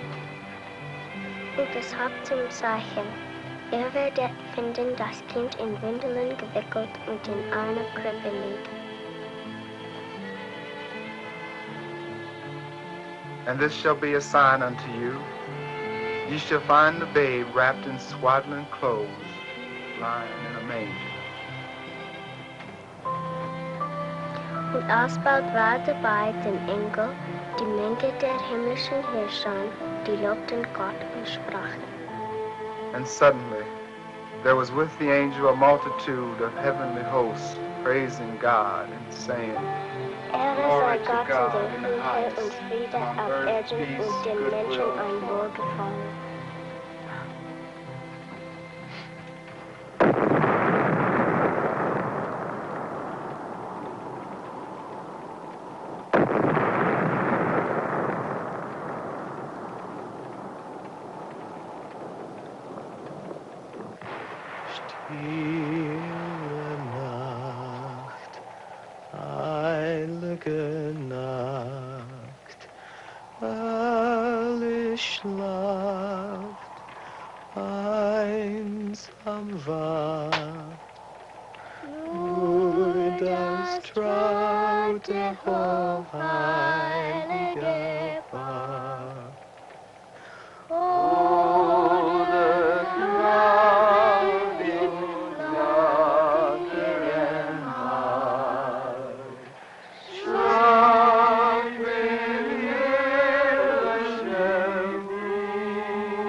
Son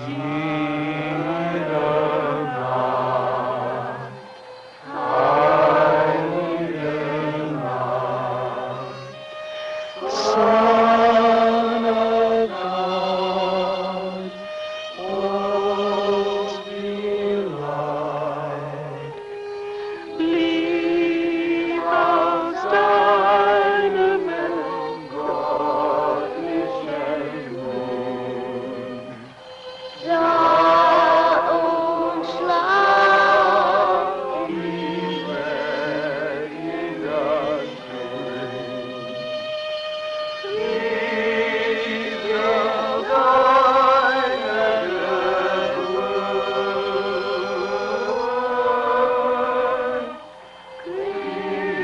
Christus, deine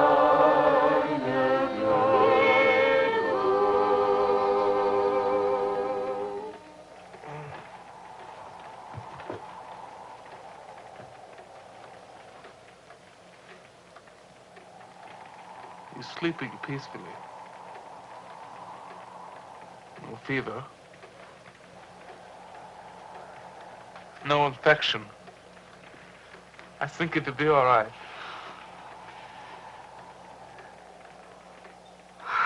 Dank sei unserem Gott und unserem Herrn Jesus Christ. Hey, listen. What? I don't hear anything. Yeah. The bombing has stopped.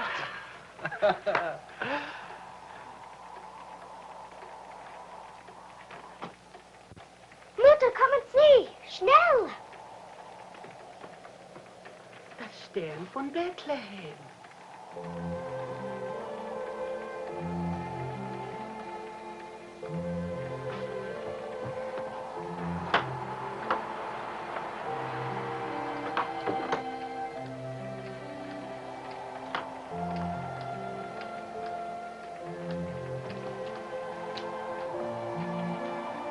Calm. Steady, still.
He'll be well, I think. But he should rest another day before you move him. Well, we've got to get back to our unit. The war will still be there tomorrow. Wollen Sie ihm noch einen Tag helfen, bitte? Ja, natürlich. Dankeschön for everything. Bitte.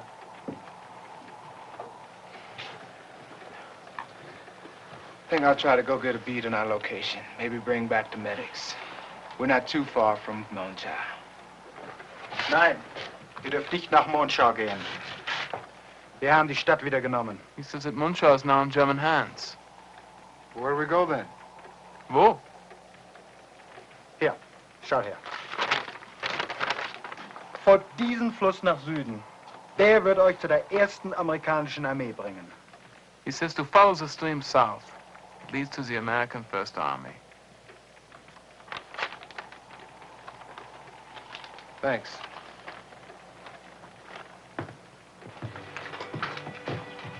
Du, wo ist meine Pistole? Hier.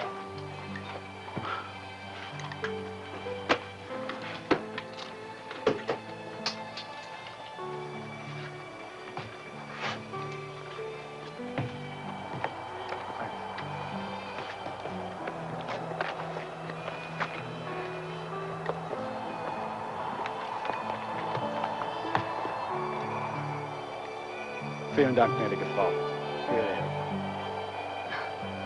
Seid vorsichtig, ihr alle.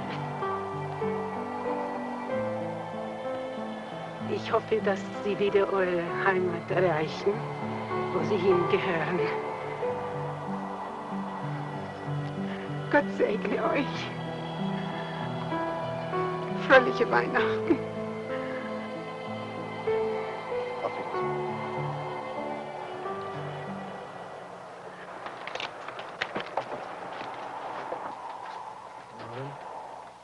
Robert? Yes, son. Christmas?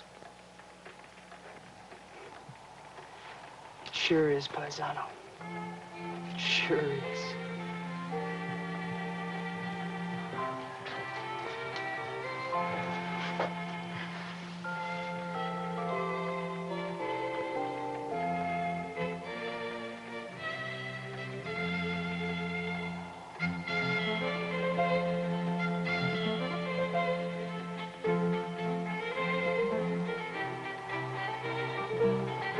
Und sie zogen auf einem anderen Weg wieder in ihr Land.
What's not fair? The captain promised me he'd take me back to America for Christmas, where there's snow and where it's cold. Yeah, I know. And the colonel promised the captain he could go, because the general promised the colonel. But somebody higher than the general changed the general's mind. Down through the chain of command came a big, fat, round no. My boy, you're in the army, you know. But I haven't seen any snow in my whole life. Oh, well, snow isn't so much. In the first place, it's not near as deep as it used to be when I was a boy. And in the second place, it's wet and cold and nothing to it, really. Nothing but sliding down a hill on a sled, making a snowman and throwing snowballs and ice skating. Well, it's highly overrated, Cubby, highly overrated. Besides, a fella can catch a cold doing those things, you know. O King Lancelot looked out on the feast of Stephen, when the snow lay round about, deep and crisp and even. Where's Cubby? Ah, hi, Father. Did the colonel change his mind, maybe? Did he say we could go? I'm afraid not, Guppy. Something happened in City Bella Bess, and my replacement didn't come through. Ah, darn. We couldn't get to the States in time anyway. Tonight's Christmas Eve. But we could see some snow, couldn't we? They don't turn off the snow the day after Christmas, do they? No, there's usually some left around. I was just telling Cubby, Captain, snow's not so much. Nasty, wet stuff usually turns out to be slush anyway. He's right, Guppy. But I want to see some for myself. Well, we'll have a good Christmas right here. How? Well, you'll see when the caravan gets in from Marrakesh. It's loaded. With what? Well, they have a half a dozen 20-pound turkeys and sweet potatoes, popcorn, Plum pudding, mincemeat. No presents? I believe there are a couple of presents. Aren't there, Fuzzy? Well, it seems to me I heard something about presents. And there's that very special surprise. What is it? Well, if we was to tell you, it wouldn't be a surprise, would it? Oh, Fuzzy, I think we should tell him to sort of make up for the snow. Maybe you're right, Captain. What is it? Tell me. Tell me. Well, the caravan is bringing a Christmas tree with all the lights and all the ornaments. A real honest-to-gosh Christmas tree? A real honest-to-gosh Christmas tree from way up in the Atlas Mountains. Gee, maybe it'll be a good Christmas after all. Sure it will, partner. They're hours overdue already. Even if they do get through the storm, the camels are too slow to get here in time. Maybe camels are too slow, but horses wouldn't be. Well, what do you mean? You could take a patrol and meet them at El Krim. We have no way of knowing that they'll get that far. You can try. I'm not going to. Why not? I'm not going to risk a lot of men and horses in a sandstorm for a few sacks full of trinkets. Cubby, this isn't a matter of life and death, you know. No, it's just Christmas, and you don't care. You don't care about anything the kids care about. And I don't think you were going to take me to America to see the snow either. You're just a stingy old man.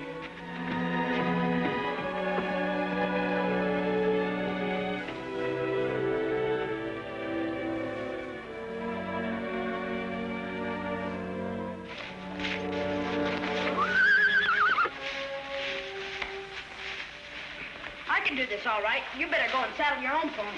Why? Aren't you coming with me? Oh, no. Why not? My father doesn't allow me to ride outside the town by myself. Well, you won't be by yourself. You'll be with me. I mean, you won't let me go into the desert without a grown-up along. All right, then, if you're afraid. I'm not afraid, but my father has spoken. Okay. I don't think the Captain Gallant would like you to be riding alone in the desert either. He didn't tell me not to, did he? No, but he is grown-up, and grown-ups are strange about these things. I think you should ask him first. He doesn't care. He doesn't care about anything. Not even Christmas. Nobody around here cares about Christmas but me, and I'm going out to find it for myself.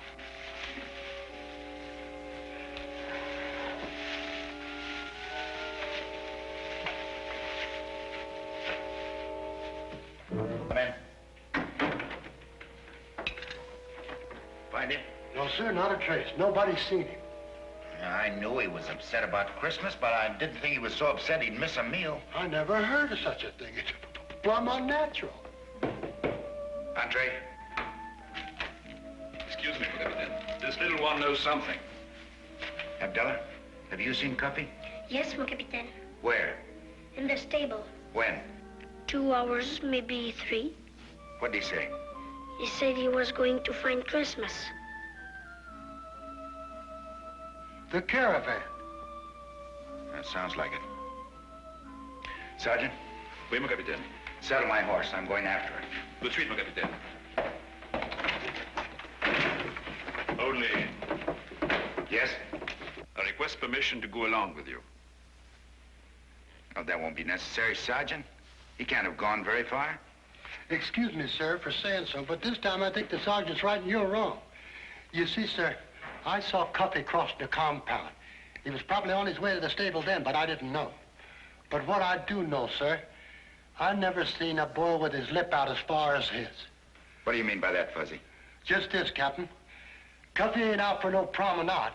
He's probably spurring that pony for all he's worth. No telling how far he's got by now. I think Fuzzy is right, mon capitaine. Saddle 3 horses, Sergeant. Oui, mon capitaine.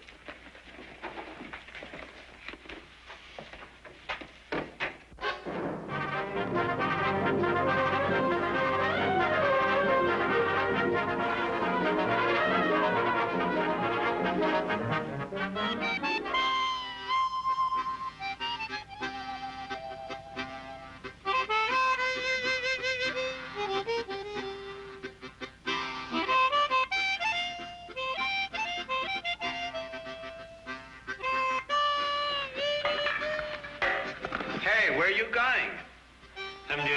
There's no duty today. Tonight's Christmas Eve, mon vieux. Not even the Legion works today. Sure, I know, and tomorrow's Christmas. And I aim to see it's a merry one. I don't get you. Cup is gone and got himself lost out there. What do you mean he's lost? I'm telling you, the poor kid's lost. The desert is a big place.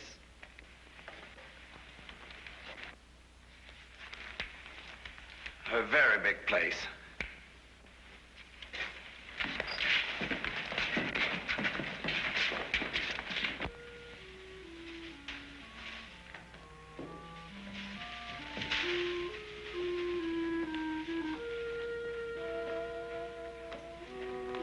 Well, Baba, this is as far as we can go. There isn't another oasis out there for nearly 100 miles.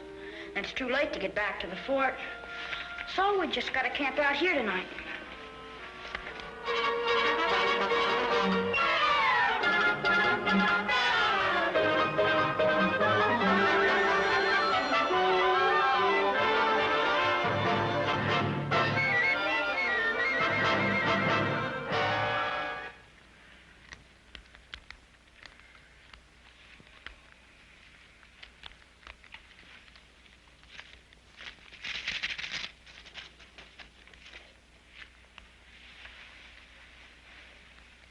Well, Baba, I guess I better get some more wood.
Don't worry, Baba.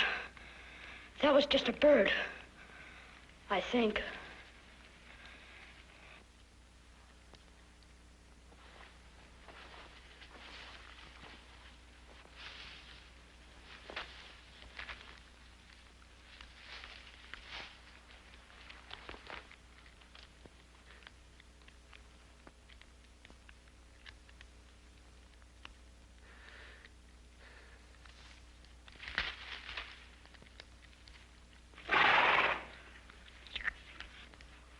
I hope you had a good dinner, 'cause I sure didn't. There's only green dates on those trees.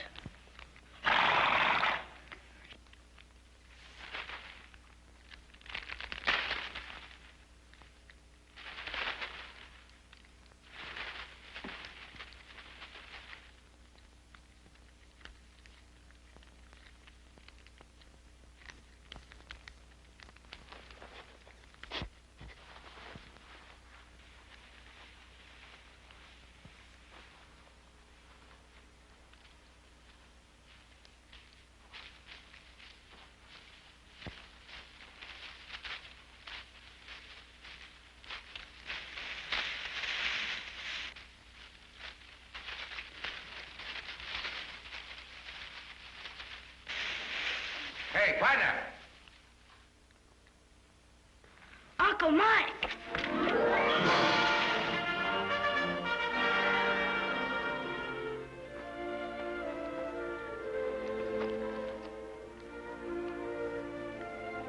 Gee, am I glad to see you, Uncle Mike.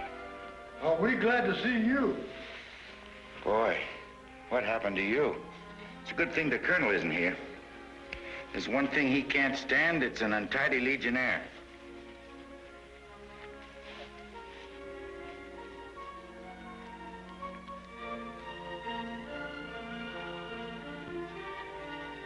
Do I look better now? Uh-huh. You had your dinner yet? No, not exactly. Here, chop down on this chocolate bar while I wrestle up some hot chow. Gee, thanks. Pretty puny fire you got there. I was just going out to get some more wood. Yeah?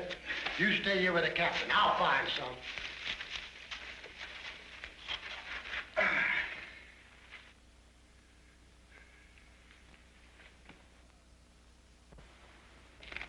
I'm sorry, sir. Hey, you should be, Cuffy. You had us all worried. You know, anything might have happened to you out there in the desert, alone at night. I know. Didn't you think of that before you left the fort without permission? No, sir. I was just thinking about Christmas. I thought if I could find the caravan, I could bring in the presents myself. Christmas is a lot more than Prince Cuffy. I know it's turkey and snow and Christmas trees. And it's a lot more than that. It's peace in the hearts of men of goodwill everywhere. It's love for your fellow man. Yes, sir. Right now, there are a dozen men out there in the desert. They're not spending a comfortable Christmas Eve in their barracks. They're out there in the dark and the cold. Do you know why, Cuffy? No, sir. Because they're men of goodwill. They weren't assigned to this duty. They volunteered. Because they love you, Cuffy. There can be no greater Christmas present than that. Gee, I'm sorry. I'll be glad, Cuffy, that there are men like that in the world. Freeze me, Bob. Are you all right, Cuffy? Fine. Well, it's been quite a night, Moonty. Are you well, my friend? Yes, thank you. I'm sorry I put you to all this trouble. No matter, Cuffy, as long as it goes well with you. We'll camp here tonight, Sergeant. Pick up the horses, pass the word to the other men. We will, Captain. Come on in. Gather around the fire. A fine Christmas Eve I made for everybody. Stuck out here on this desert. First Christmas Eve was on a desert just like this, Cuffy. Without any snow or Christmas trees? No snow. No Christmas trees. Just sand and oases and little towns of mud brick. Towns like Oradon and Zugora and Ouazizzat. Only this town was called Bethlehem. Where's that? On the eastern edge of this very desert, over beyond Egypt, in a land that's called Judea. And now it's called Holy.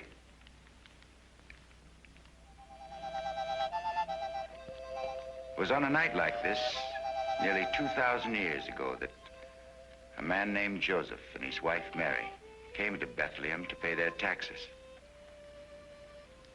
And it was a long, hard trip, because Mary was expecting a baby very soon. It was late when Joseph and Mary got to town. There wasn't any room at the inn because a lot of other people had come to town to pay their taxes. And Joseph was worried. He couldn't ask Mary to sleep out on the desert under the circumstances. And then what happened? Well, that night in that stable in Bethlehem, Mary's baby was born. Jesus? That's right. A lot of strange things happened the night that Jesus was born. Another angel appeared in the sky above some shepherds who were watching their flocks. And a star appeared in the east. And 3 wise men saw that star and knew that it meant the King of the Jews had been born. And they followed the star all night across the desert until it stood still above the town of Bethlehem. And they knew that it was here they would find the baby Jesus, lying in a manger, wrapped in swaddling clothes. The Prince of Peace, the Son of God, born in circumstances more humble than any ordinary man. And the wise men came, and they saw, and they worshiped. And they brought gifts, presents of gold, and frankincense, and myrrh.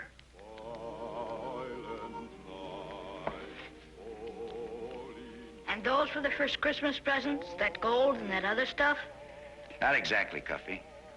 The first Christmas present and the greatest was Jesus himself, who brought to all men the promise of peace, the example of sacrifice, and the lesson of love.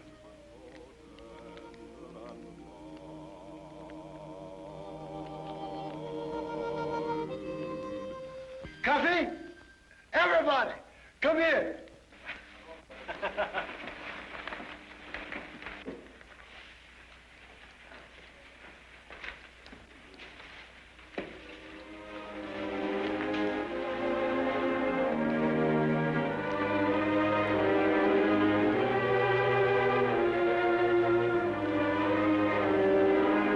Now for that good old Christmas dinner, Cuffy, come on.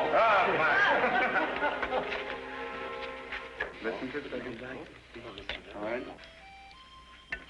I have an idea. I have a surprise for you.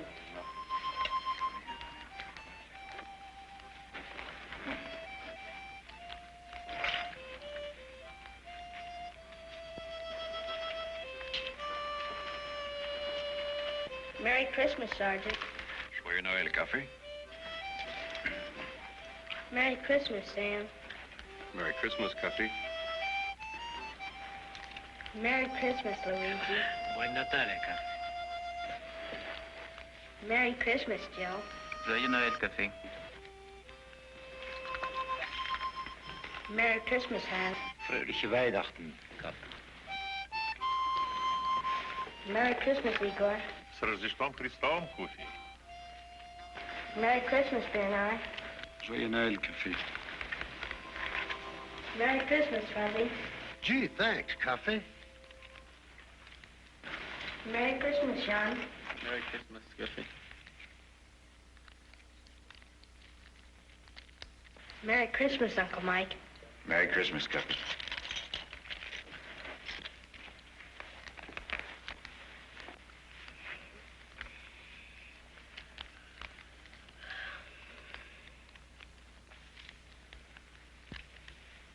Fuzzy. Sergeant.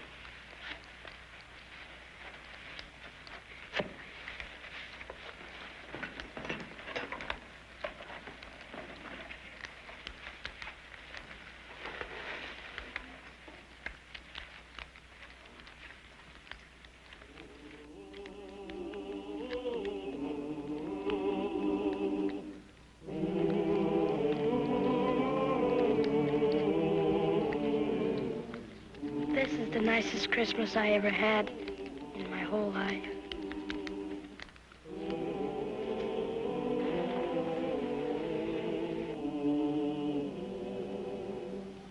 Noel,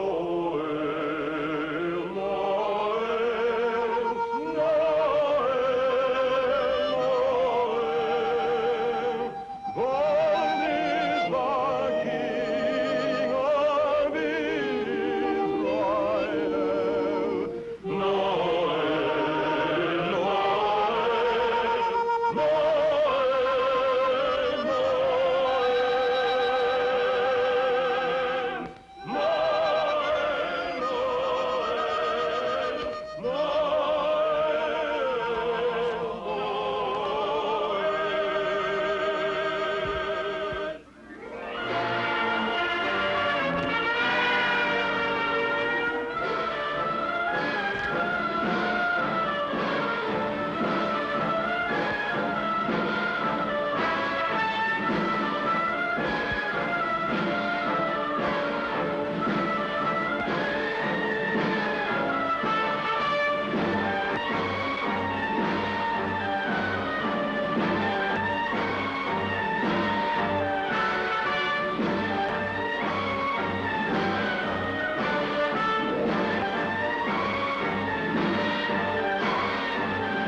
was the night before Christmas, when all through the house, not a creature was stirring, not even a mouse.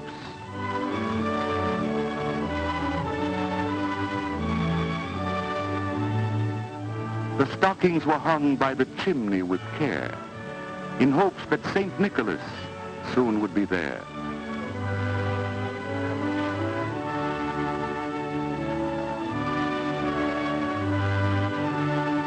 The children were nestled all snug in their beds, while visions of sugar plums danced in their heads.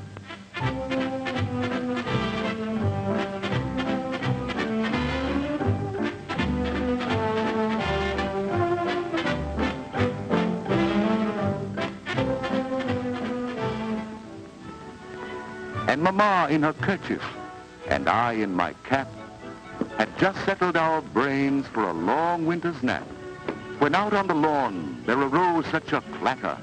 I sprang from my bed to see what was the matter. Away to the window I flew like a flash, tore open the shutters, and threw up the sash. The moon on the breast of the new fallen snow gave the luster of midday to objects below. When what to my wondering eyes should appear but a miniature sleigh and 8 tiny reindeer.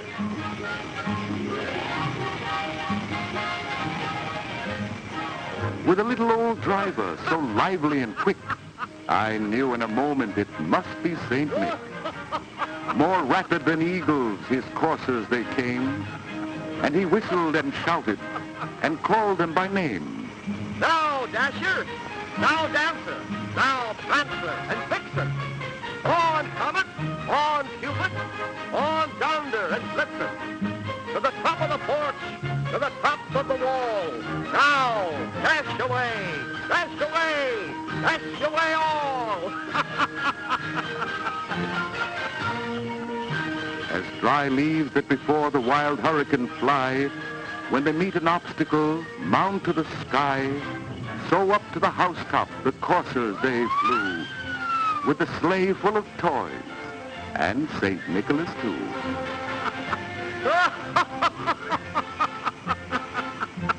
Whoa!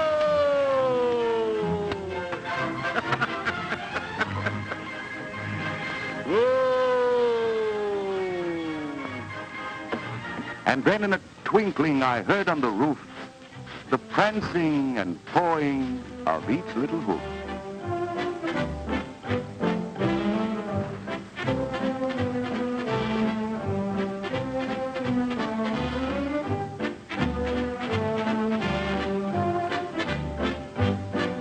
As I drew in my head and was turning around, down the chimney St. Nicholas came with a bound. He was dressed all in fur from his head to his foot, and his clothes were all tarnished with ashes and soot.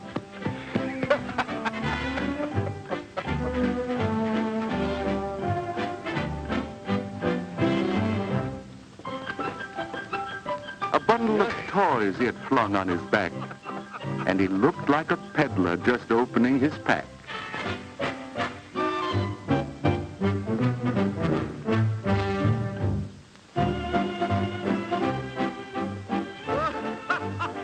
His eyes, how they twinkled.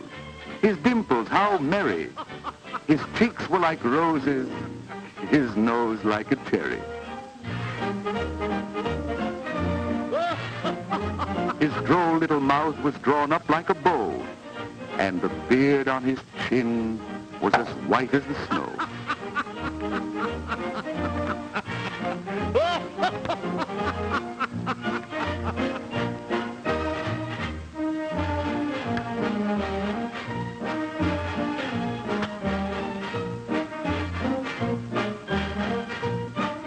The stump of a pipe he held tight in his teeth, and the smoke it encircled his head like a wreath.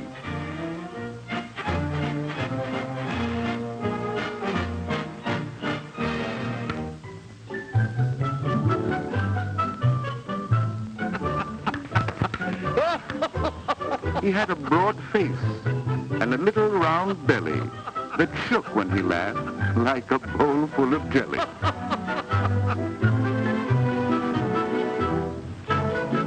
He was chubby and plump, a right jolly old elf, and I laughed when I saw him, in spite of myself. A wink of his eye and a twist of his head soon gave me to know I had nothing to dread.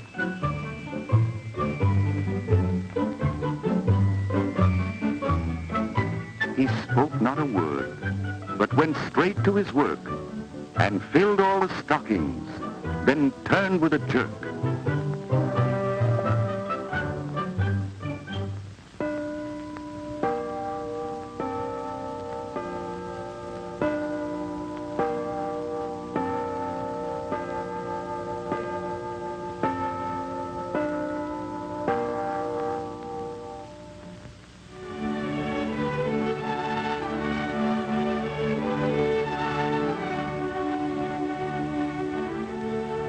And laying his finger aside of his nose,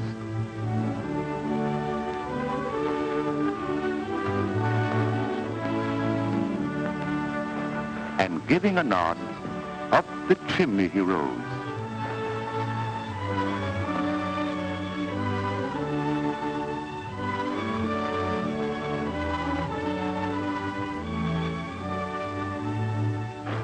He sprang to his sleigh, to his team gave a whistle, and away they all flew like the down of a thistle.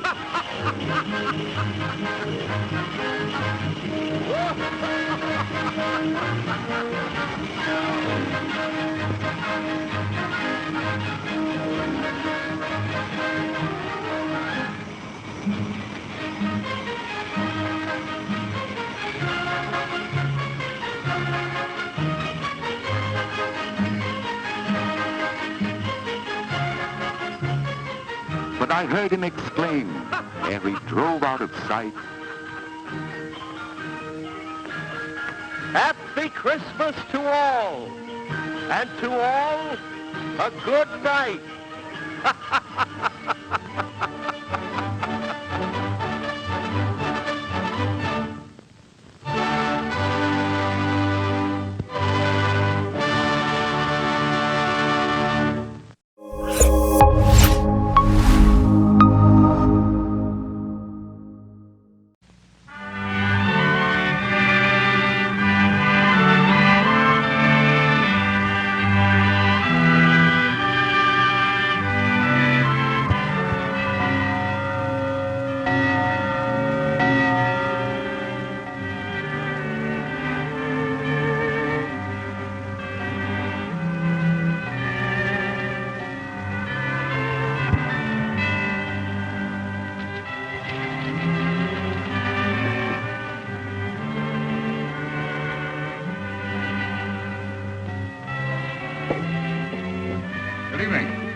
Mitchell. I suppose you're wondering what I'm doing in these surroundings at Christmas time, this unbaked courtyard in a Latin American village. No falling snow to give us the traditional white Christmas, no jingle bells or holly wreaths, no mistletoe or evergreens. But the Christmas spirit is here, just as much as it is in your hometown. Because Christmas is more than festive trappings and familiar symbols. Its realm is the human heart. It's a spirit that isn't confined to just one place. It belongs everywhere.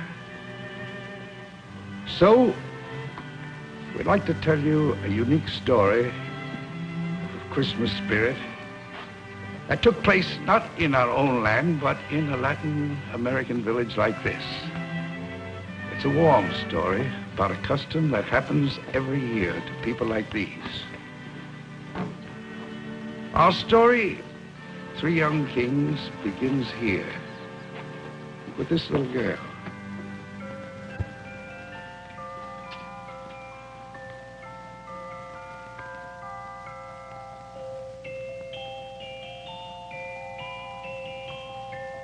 If you have been good, and if you pray, the three kings may bring you gifts today.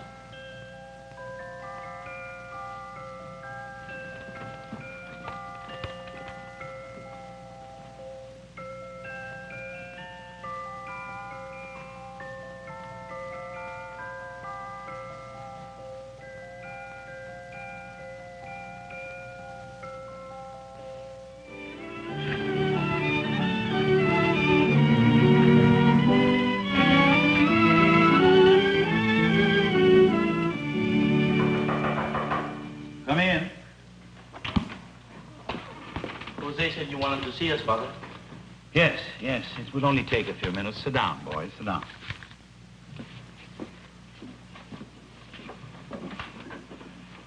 Children, tomorrow is the 6th of January. Lazaro, do you know what this day commemorates? The 6th of January commemorates the arrival of the three kings in Bethlehem, bearing gifts for the newly born. Muy bien. For that reason, the school will be closed tomorrow. We shall celebrate.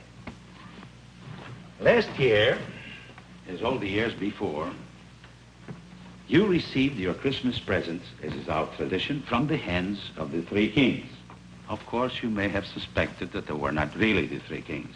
But you did not know who actually were behind those beautiful robes and turbans and beards and facial paint, huh? The tradition of our town requires that we choose them from the three oldest in our school. This year, you are the three oldest boys. You, Eduardo, Ramoncito, and your name? Lazaro, yes. You will be the three kings. Now, this is the procedure.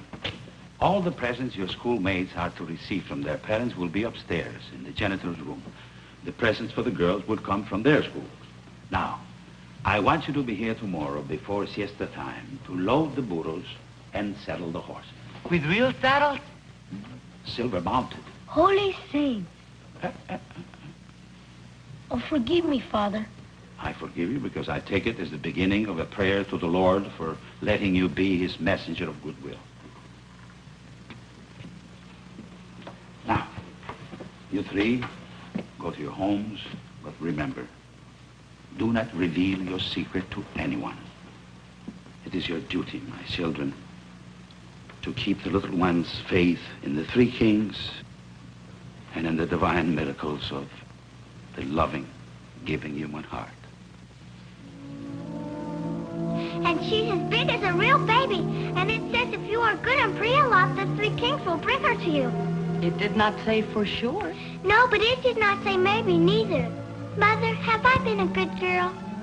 Yes, my soul, you have. Then can I pray for the dog? Of course, my heart. But do not forget, the Lord rewards you in his own way and in his own time. But if I pray very, very hard?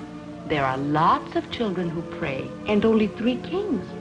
They may not have time to come to this part of town this year. Maybe next year, eh? If you go on to be good, one day they will come to you.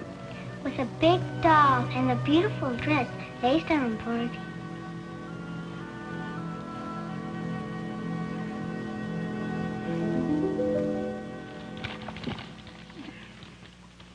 This is for my little sister Anna. I'll bet it's that doll she wanted. Not there. All our presents go into this basket. We all live on the same street. Put it in here. You know, it's funny. Soon I'll be a king and deliver presents myself. Then again, I'll be Ramoncito. But how can Ramoncito believe in the three wise men when he knows there are only three stupid boys? You're wrong, Ramoncito. You're not nearly what you think you are, but what others believe you to be. The little ones, the innocents, they will believe that you are really the three kings. Perhaps their fate will make you believe it too. A little. It's time, boys. The people are waiting for you in their homes. Now finish your packing, huh? Yes, Father. Father. Yes? Senor Montoro just bought this puppy. It is for his little son, Pedro. Oh, que bueno. Eduardo. Here, you take this dog and deliver it to the Montoros. Yes, Father. He asked to remind you, boys, that he recently moved near to his factory and the street of All Saints. I know where it is, the street of the poor. I didn't know that. All the gifts have been accounted for, Father. Oh, that's fine. Now, you finish your packing, eh? And then you go into the vestry, put your costumes on, and buy from the other. Huh? Jose, you get the horses ready. Señor Pérez, un poquito de vino. Muchas gracias, padre. Vamos. Usted es muy amable.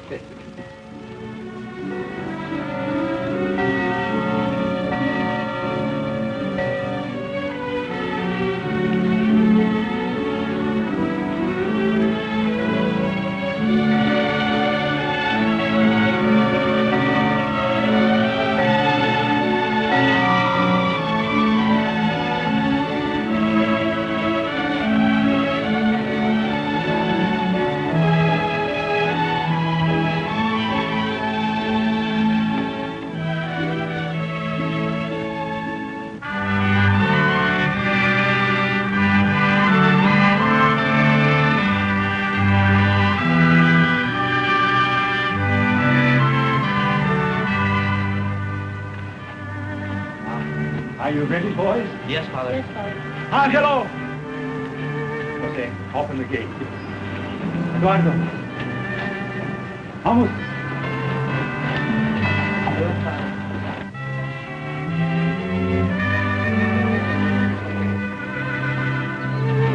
Is this the township of Cardenas? Yes, it is. Are we permitted to enter and to bring our gifts for the child that was born? Yes, King. Welcome to Cardenas. Welcome to Cardenas. My name is Jose. I live at 22 Trinity Street.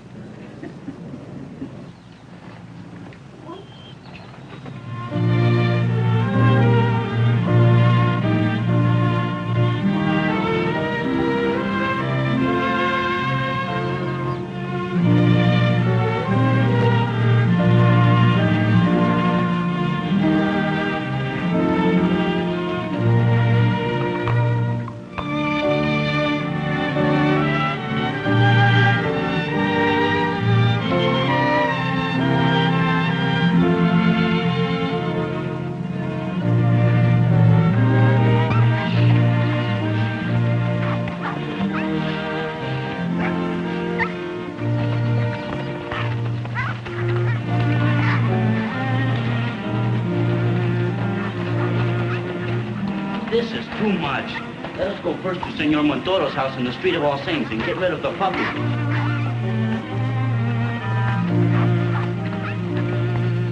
Mother of God, please, please.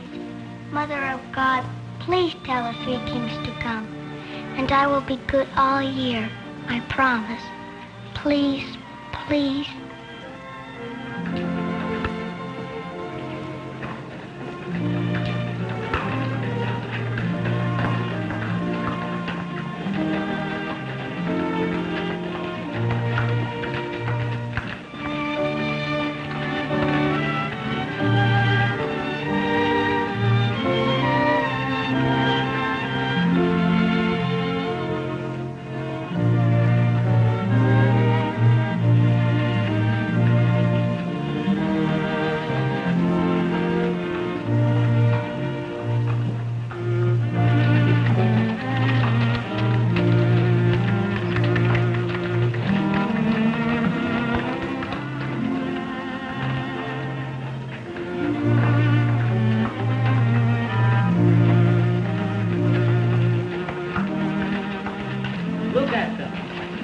They had never seen the three kings.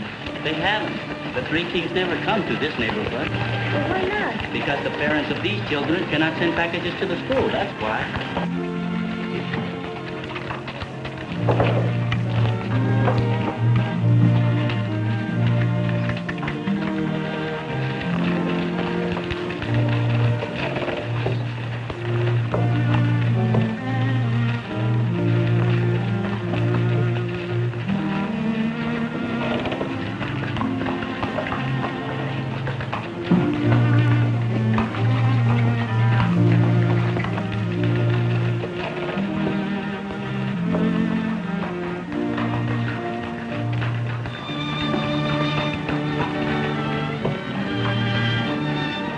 Come on, let's get it over with. There's the Montoro house.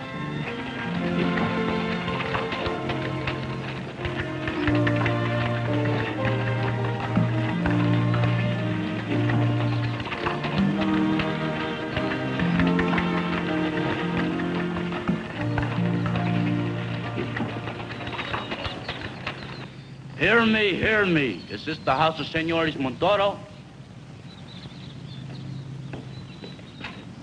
I am Senor Montoro. May I ask who you gentlemen are? We are the three kings of the Orient. Does a young one by the name of Pedro live here? Yes, kings. This is Pedro Montoro. Has he been a good boy, senor? Indeed he has. Pedro Montoro, this is thy reward.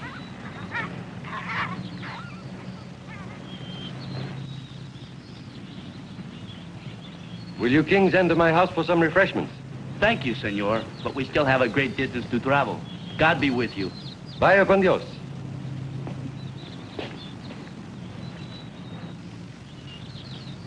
I don't like it here. Let's hurry back to town. We shouldn't have been sent here.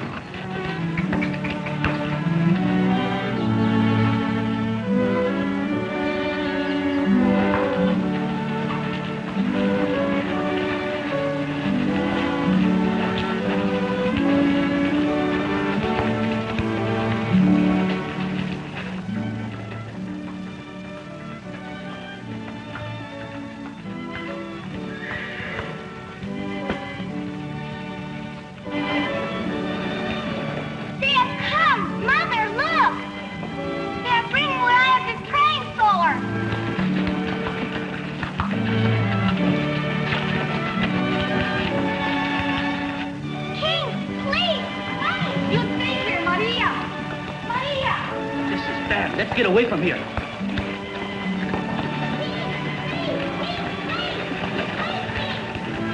Maria, come back here. Maria! Wait for me! King, wait! Move away, little girl. The horses may hurt you. But I am Maria Diaz. Let us pass, little girl. But don't you understand? I am Maria Diaz, the little girl for whom you are bringing the big, beautiful doll. As big as a baby, dressed in pink silk. Maria, my son, come on in. I have been good, I pray. Look, little girl. We have a list here with all the names, and yours isn't among them, see? You are mistaken, Balthazar. I just remembered. Her name is on the list, and I have her present.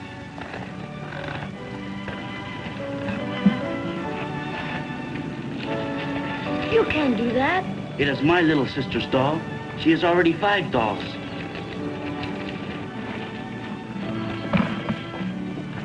Is this what you have been praying for, Maria? Yes. Then it is yours.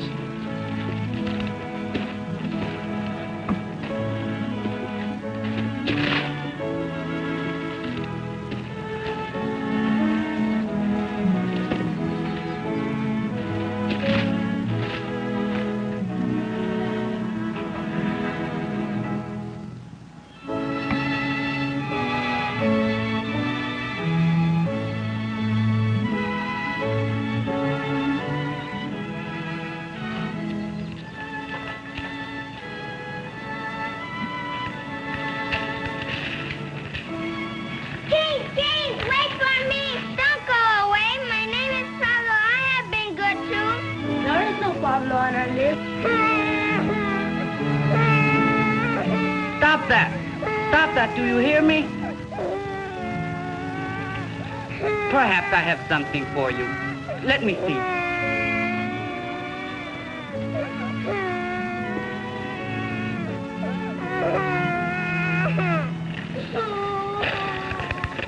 Here goes one of my little brother's presents.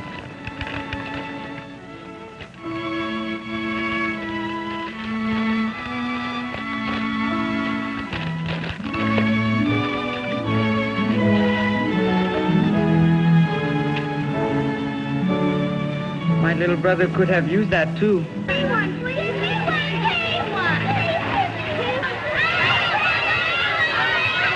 are we going to do? I gave my brother's presents away.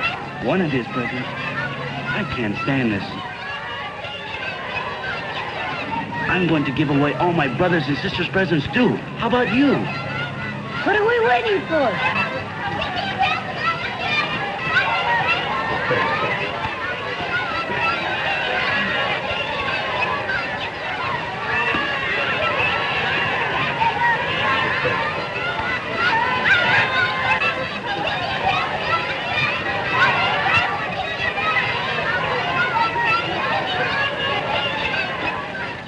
What are we going to do now? You think we ought to give them something too? How can we do that? We have already given our family's presents away. Just the same. Listen to them. They've never had anything. We can't help that.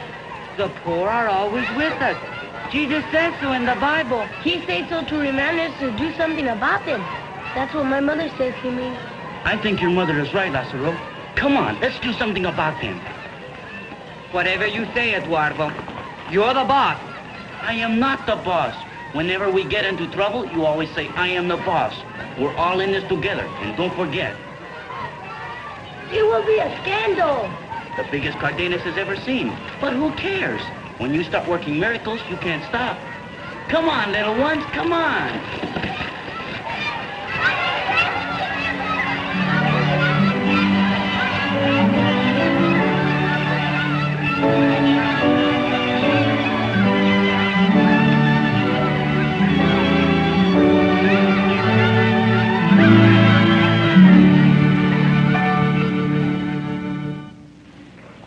Where are they? Where are they? Where can they be? Even if they had gone to Montoros first, they ought to be here by now. You can't trust the youth of today. I don't know about your children, Senor Alvarez, but I trust my Eduardo. My Ramoncito is a good boy, and so is my Lazaro. Then where are they? Soon it will be dark, and we'll have to put our children to bed without a Christmas gift. Good afternoon, ladies and gentlemen. Are you waiting for the three kings by any chance?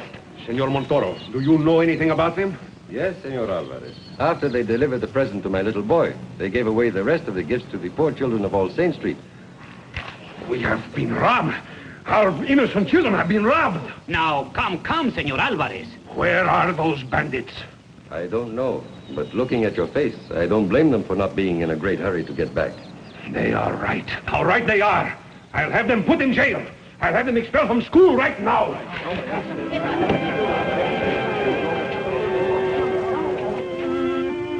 Well, why did you do it? Why don't you say something? We didn't mean any harm. Oh, you didn't, did you? Breaking the little hearts of our beloved little ones, damaging their innocent faith. And your pocketbook. They are thieves. They are embezzlers. Therefore, I demand that they be hanged by the neck until dead. This is no joking matter, Perez. I demand that they be expelled from the Colegio. No. Wait. I think we can settle this without all this bitterness. Although I do not believe that my son, Eduardo, did anything maliciously, I am willing to pay for all the presents. I'll share the expenses. So will I. That's not enough. Then I have another offer for you, Alvarez. How would you and all the men in your family like to be kicking to the bay? That's my father. Domingo, I will not forget this insult. I am only trying to do what is fair. Thieves must be punished. What you want is revenge. Nothing else will satisfy you. We all agree to pay for the gift. It is not the loss of the money. It is the joy of our children. What good is money? It is late. The toy shop is closed. But I'm sure Senor Perez will open it. I'm sorry, but unfortunately, I'm sold out. You see? You see what you have done? You monsters, you. Our children will have to go without Christmases, while those street urchins... Senor Alvarez. What is it? I have an idea that will solve our problem. Why don't we send these boys back to the street of All Saints to collect all the presents they have so magnanimously given away? That's a very just and charitable idea. We are not going to do it. Good boy. You are incorrigible. For your atrocious and malicious behavior, you deserve the highest punishment. This is the first time in the history of Escuela Pia that a thing like this has ever happened. Ah, Senor Alvarez. There you have a point. Jose, see that everything is ready, eh?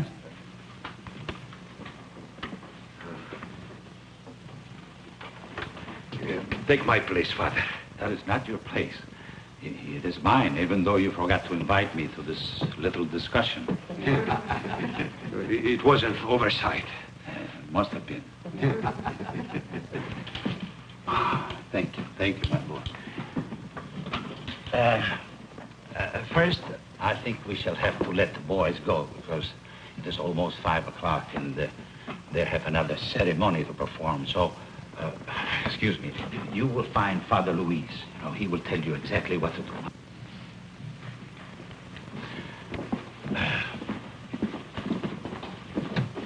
And now back to our scandal. Senor Alvarez here says that what happened today had never happened before, and I quite agree with him.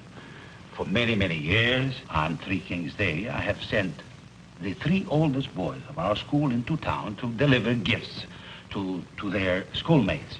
And they have always distributed those gifts as I told them, because they were very good boys.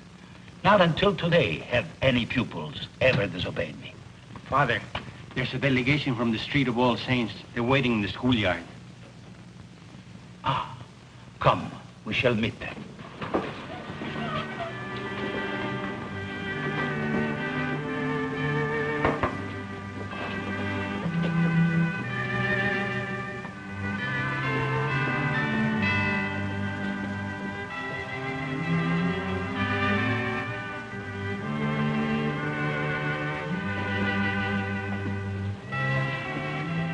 Buenas tardes, Padre Miguel. Buenas tardes, Señora Díaz. We come to thank you, Father, and all the kind people for remembering our children on this day. We will never forget it. And our little ones, they have come too to thank the three kings, for in their great joy they forgot to do it. Un momentito, Señora Díaz, un momentito. Now, these three boys we were discussing, we must be fair with them. We must examine their misdeed very closely. Exactly what, we must ask ourselves, exactly what did they do? They took the rich gifts provided by the bounty of our beloved country and carried them to babes who sleep on straw pallets. Does this remind you of anything, señores y señores?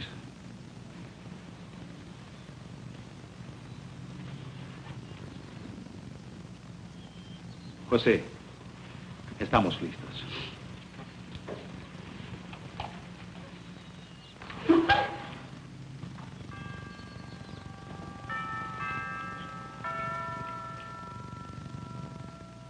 Behold, there came wise men from the east to Jerusalem. This is your answer, my friends. The little babes from the street of All Saints reminded our boys of another babe, swaddled in coarse cloth, who slept on straw in a manger. And with this in mind, we have to realize that these three boys were not good boys. Not just ordinary good boys. They were Melchior, Gaspar, and Balthasar, my friends. Indeed, in the generosity of their hearts, in the sweetness of their spirits, in the courage of their resolve to do right, they are indeed three young kings.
Hello, friend.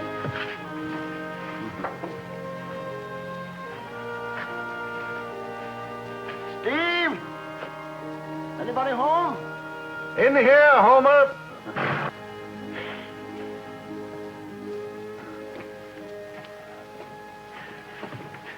I never did see it so cold. And just a week before Christmas. You know that mailbox of yours froze up tight? Help yourself. Thanks. I see the foolishness has started already. You got all yours mailed? You know me better than that. Blasted waste of time and money. Christmas cards. Ha! A lot of nonsense. A lot of headaches. Especially for us that totes the mail. Well, I ain't complaining. Here's some of your Christmas spirit. Listen to this. Season's greetings from Andy Gilmore. Nothing about the $10 he owes me. Hi, Captain. Hi, Fred. Well, at least he remembered you. Ha. Hello, boys. Hello, Mr. Morgan. Hi there, Rod. Donnie. Hello, Mr. Lake. Well, how come you youngsters are not out sledding weather like this? I wanted to see if Prince was warm enough. You've taken quite a shine to him now, haven't you, huh? He's the best pony ever was. Did you get that letter I put in the mailbox yesterday? Well, now, let me see. Who was it for? Santa Claus. I asked him for a new sled. My old one got busted. Yesterday, you say? I'm sure you'll get it in time for Christmas. Well, I gotta be going. So long, everybody. Bye. Goodbye. Want to saddle him while I get the Shetland ready? We're not going riding today, Mr. Morgan. Huh? I wanted to see if Prince was all right. What makes you think he wasn't? I just wanted to be sure. I brought him an apple and some sugar. You keep that up, you'll spoil him for anybody else. How come you're not riding him today? I'm saving my money so I can buy him. Oh, I see. Well, I don't know. He's still for sale, isn't he? For the $75, like you said. Yeah, I expect he is, but it's a lot of money for a boy. I'm saving up my money, and my father's helping me. Well, you better get a move on before Prince dies of old age. Donnie, if I owned Prince, do you know what? I'd get up early every morning and curry him and feed him, put ribbons in his mane. And I'd ride him every day so he'd get plenty of exercise. Could I ride him too? You'd fall off a big pony like Prince. Oh, I like Shelton's better anyway. They're all right when you're little. But Prince, he's the most wonderful pony in the whole world.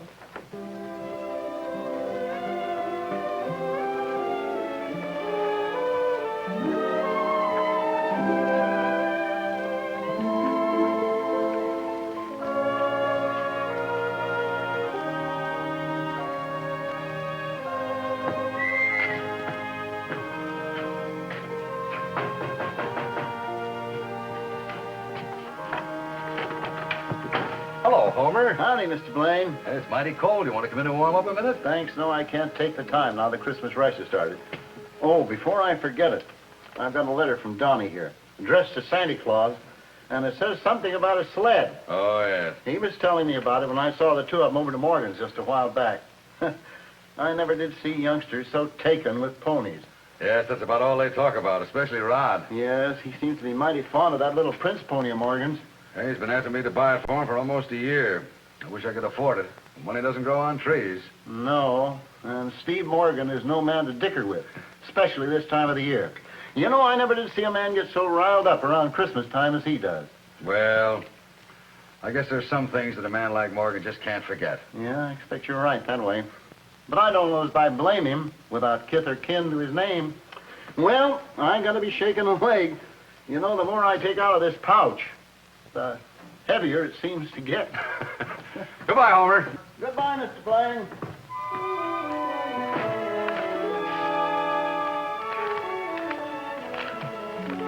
The Andersons. They always have the nicest cards. Isn't it lovely, Austin? Mm-hmm. Well, look at this. Money order for $75 from Betty. A money order? Yes. Oh, listen to this. I remember how Rod had his heart set on that pony last summer, and I'd like him to have it as a Christmas present from his doting aunt. Well, that just about solves everything. I can't think of anything Rod would rather have. Pony? Prince, the one he's always talking about. Betty sure is a peach to do this. I dare say. But, Austin, don't you think we ought to give it a little thought? Well, what's there to think about? I'm sure your sister Betty meant to be generous, but I doubt if she realized the trouble she might be stirring up. Oh, Donnie? Mm-hmm. It might spoil everything we've tried to do. Well, put yourself in Donnie's place. Wouldn't you feel slighted? You know, he likes ponies, too. Well, what boy doesn't? Well, I'm sure he'll love that roll-top desk, the mechanical train, and don't forget the new sled. That's not the same. A pony's alive. It's something to care for. But this is a present to Rod from his aunt. It isn't as though we were playing favorites. That's just the point. Don't you see, Austin? A thing like that would make it all the more obvious to Donnie that Rod's only a stepbrother. That his real father's dead and you're only a stepfather. It would be the very thing we agreed we'd never do.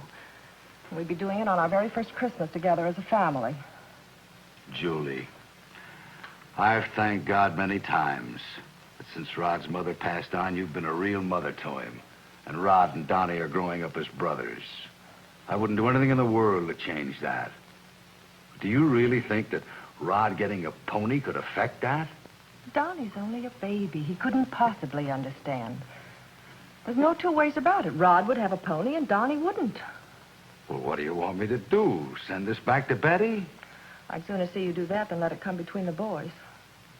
On the other hand, maybe we could use it to buy one of those little Shetlands and let them both share it. Rod's too big for a Shetland.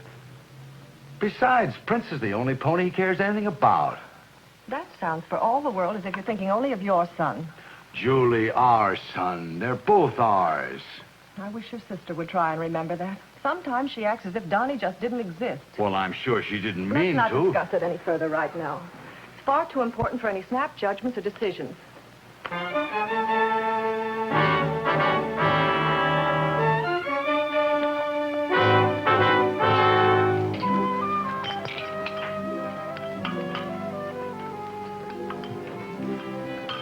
May I be excused, please?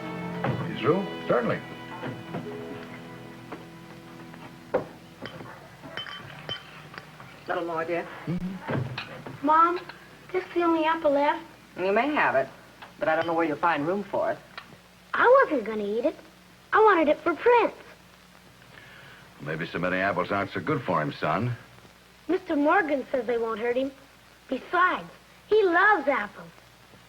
Quite a luxury, I'd say, with prices the way they are. And sugar, too. I can't keep a bit of it in the house. I should think a boy your age would find other things to do besides mope over a pony.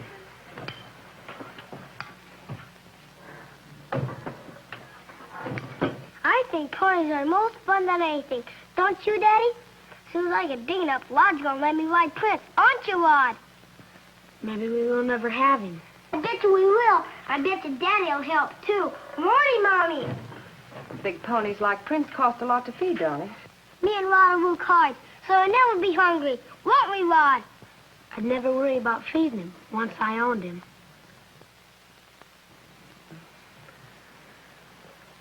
Well, Shetlands are nice, too. Shetlands are too little for Rod. Anyway, Prince is the only one Rod wants. Isn't he, Rod? Yeah. You children help bring the rest of the dishes. And I could do with a bit of help in the kitchen, too. Come on, hop to it, you two. Hold your napkins now. Put them in the rings. God bless Daddy and Mommy and Donnie in Jesus' name. And please help me, dear God, to find some jobs so I can buy Prince. I promise I'll always take good care of him. Please help me, dear God. In Jesus' name, amen.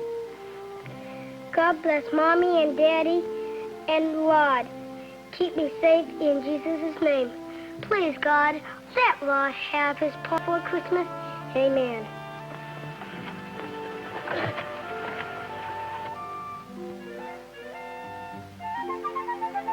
Mommy, I'm thirsty. How many times must I tell you? Get your drink before you go to bed. I wasn't thirsty then. I'll get it for you, son. And I'm sure you know better than to pray like that. We aren't supposed to pray for just things. We mustn't ask God to do this or do that just because we want something, even though we want it very much. And besides, Rod, just asking for gifts for ourselves at Christmas time isn't the right thing. Christmas is the birthday of Jesus, our Savior. He wants us to think of him and to think of others, not just ourselves. Understand, Rod? Yes, Mom. Thank you, Daddy. You're welcome, son. Sleep tight. Good night now. Good night, Daddy. Donnie, I wonder if your prayer wasn't just a little selfish, too. The pony wasn't for me. I wish for Rod. Is it wrong to do that, Mommy? Dad. God knows best what's good for us, Donnie. And if he wants Rod to have a pony, I'm sure that in his way and in his own time, he'll see that Rod has it.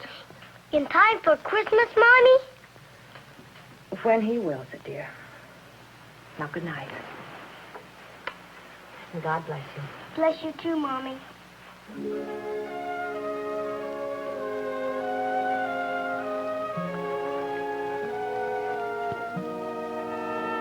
What? What do you want? Do you think God's angry with us? I don't think so. I asked him because I knew you wanted Prince so bad. I was only trying to help. Better get to sleep now. Night. Night.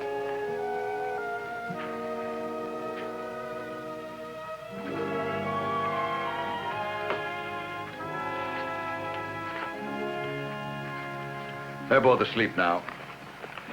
Did you remember to get stamps today? Yeah, they're in my overcoat. You want them? No hurry. Just wanted to be sure.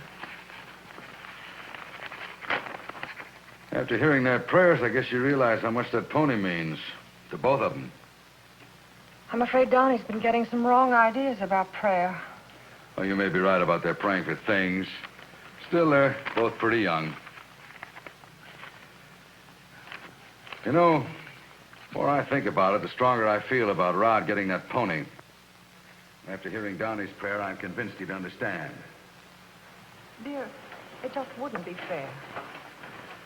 I don't know why you insist on upsetting the whole household over a silly pony. If anybody's upsetting things, I'd say it was you. That's not so, and you know it. I told you what I thought was the right thing to do, but you're insisting on doing it your way. You want me to buy them a Shetland. Well, what's wrong with that? At least they could both ride it. Now, we've been all over this before, and I don't intend to go over it again. What? Aren't you asleep yet? I heard him. I don't like to hear Mom and Dad talk like that. They'll be all right as soon as we get this pony business settled. Maybe Shetland would be all right. What about Prince? He's all right, but if Mom wants us to have a Shetland, maybe we should. But you always said they can't go fast like Prince. Anybody knows that, but we could still have fun with a Shetland. I guess there's no other pony in the world like Prince. When he's out in the pasture, I don't even have to whistle. He comes galloping up like he was going to jump right over the fence. Then he nuzzles my pocket like he knew just where the sugar is. And how he goes when I give him his head. His feet pound the dirt just like I was a Pony Express rider being chased by Indians. Makes the wind whistle right around my ears. And old Chillin could never do that, could he? Better get to sleep now before we catch a Dickens. Night.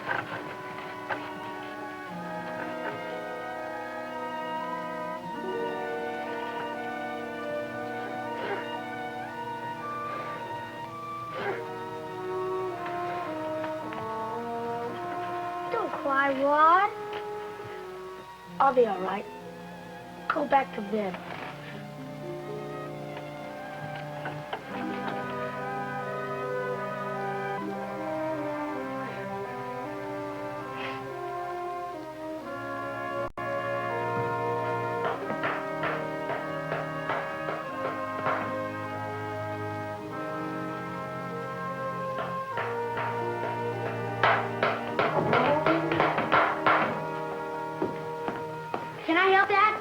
No, thanks, son. I'm all through.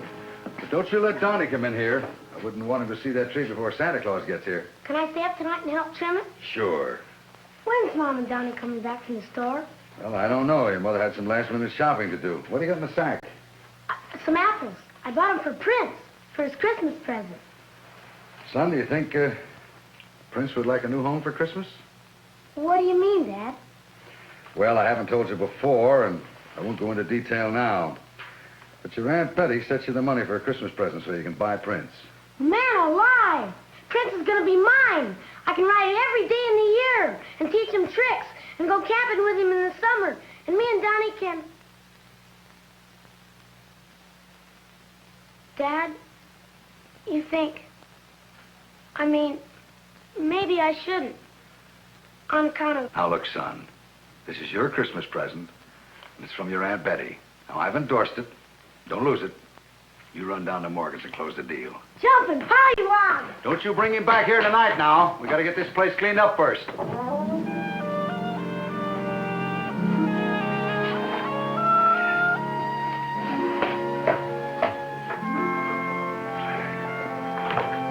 on tight. Get up, Tuffy.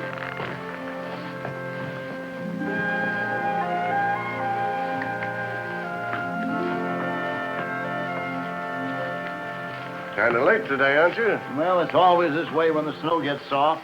Busiest days of the year for us. In fact, you're kind of busy, too. I saw more youngsters riding ponies today than the middle of summer. A lot of them home from school getting spoiled by their folks. Looks as if you could do with something to warm you up. Come on in. Now, don't go to no trouble. Right on the stove. Help yourself.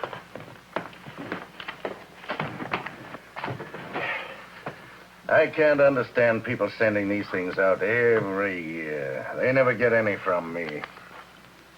Well, I expect a lot of folks don't feel that way about it, Steve. They're just glad to give something. Even if it's only a greeting. Tommy Rot wishing Merry Christmas to people he hardly speak to all year. All this nonsense about Santa Claus and how it's the good little kids that'll get the fullest stockings. What a fairy tale to be cluttering up kids' heads with. As if marking a day in red on the calendar makes it better than any other day. And all this singing and preaching about peace on earth and goodwill to men. Ha! He never got to know about peace and goodwill. He never even got to start living. Fine Christian boy. Not even 20 when he left, was he, Steve? 19. Just a youngster. Like all the others we sent out to fight our battles for us. Why is it always the young ones that have to do our dirty work? Why do they have to make all the sacrifices? Dying because old and useless lunkheads like me can't seem to work out the problems of this world without guns and war. That's the grudge I've got against this world. That's why Christmas is just a lot of rotten hypocrisy to me.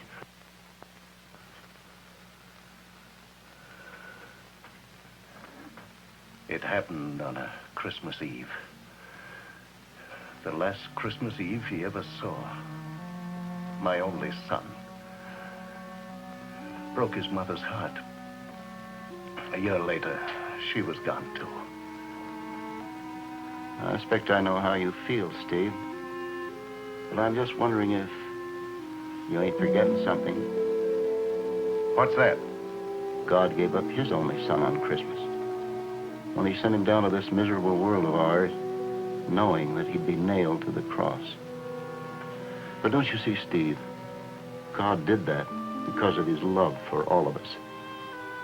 He gave up his son so that you and me and everybody in the whole world could have our sins forgiven. And someday be reunited with the likes of Jim. And that's what makes Christmas, Christmas, Steve. No, Homer. That's not for me. Well, I gotta be going. Still got a heap of mail there. So long.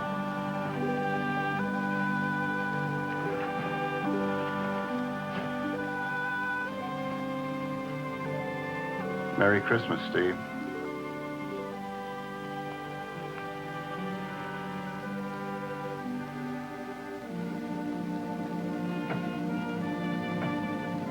Mr. Morgan?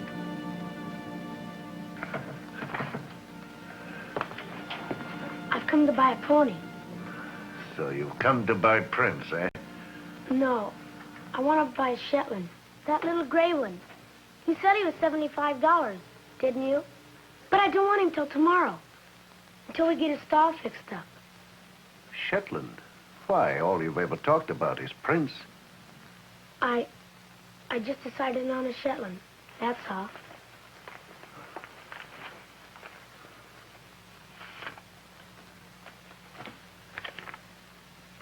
Well, I guess you folks know what you're doing, but isn't that going to be a pretty small pony for a boy your size? Yeah, but Donnie Beaver will ride him. That'd sure make him happy. And Mama, too. What are you doing? Buying yourself a present or trying to keep peace in the family? It isn't that, Mr. Morgan. Well, what is it? Well, Donnie's my new brother. But we can only afford to buy one pony. So I've come to buy it for both of us. So we can all be happy. After all, this is Christmas.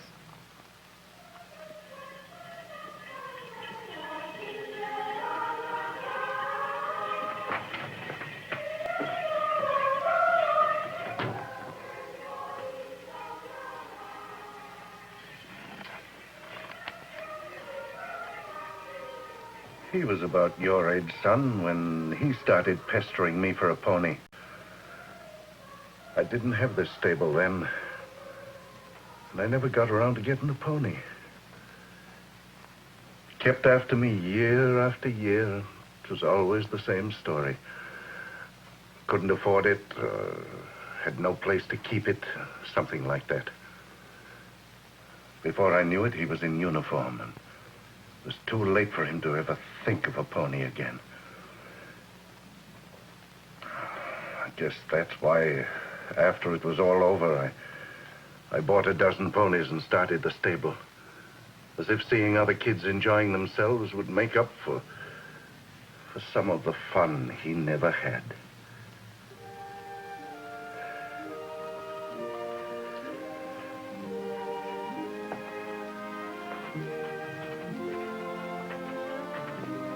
I don't suppose a lad your age can understand such things. Lots of us oldsters can't either. But sometimes our eyes are opened by some of the things youngsters do. Things that we're too old and too selfish to ever think of doing ourselves. I'll make out a bill of sale and you can pick up the pony whenever you want. I'll be over tomorrow, right after church. Bye, Mr. Morgan. Bye.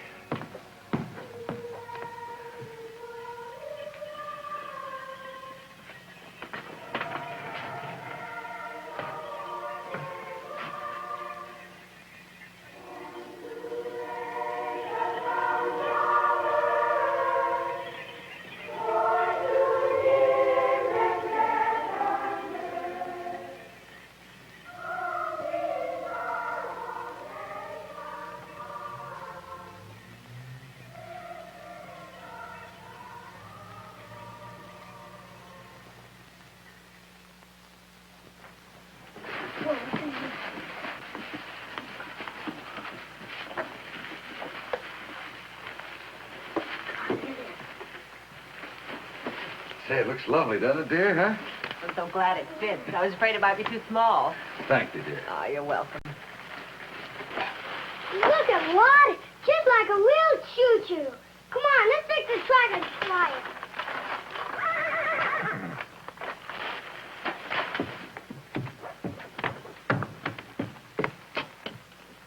Look at that, would you? Just look. Come on, Rod. Wait a minute, fellas. Put your coats on first.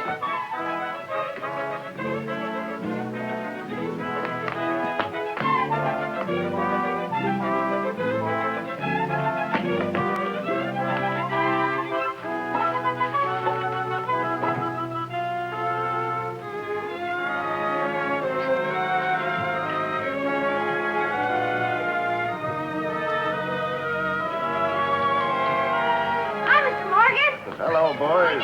Hi, Shetland. Hi, Prince. Well, this is a surprise. Morning, Mrs. Blaine. I figured the boys might need a hand to getting the place fixed up. Fixed up? For the ponies. I didn't know that he had room for two. Well, I don't understand. Rod was supposed to get the large pony. That's not what he told me. He said he wanted the Shetland. Is that true, Rod? Did you really buy the Shetland after your father said you could have Prince? Yes, Mom. But two ponies. I still don't understand. I didn't either. For some time, but I got to figuring it. Two boys and one pony don't make sense. Besides, 'tis Christmas. I suppose there have always been boys wanting ponies for Christmas. There always will. But we're apt to forget that they don't stay boys very long. And after a while, they've left us, and it's too late for ponies and anything else. Here are the bills of sale. For Prince and the Shetland.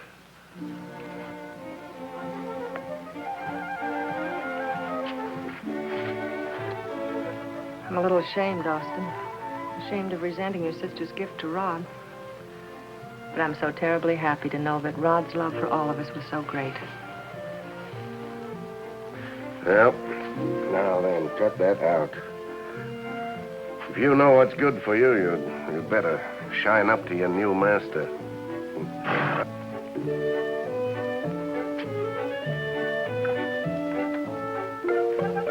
Hi, boy.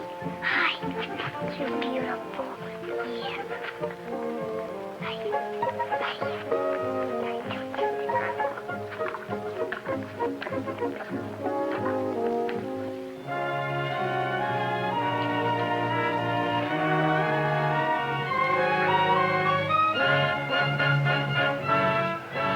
Merry Christmas, son.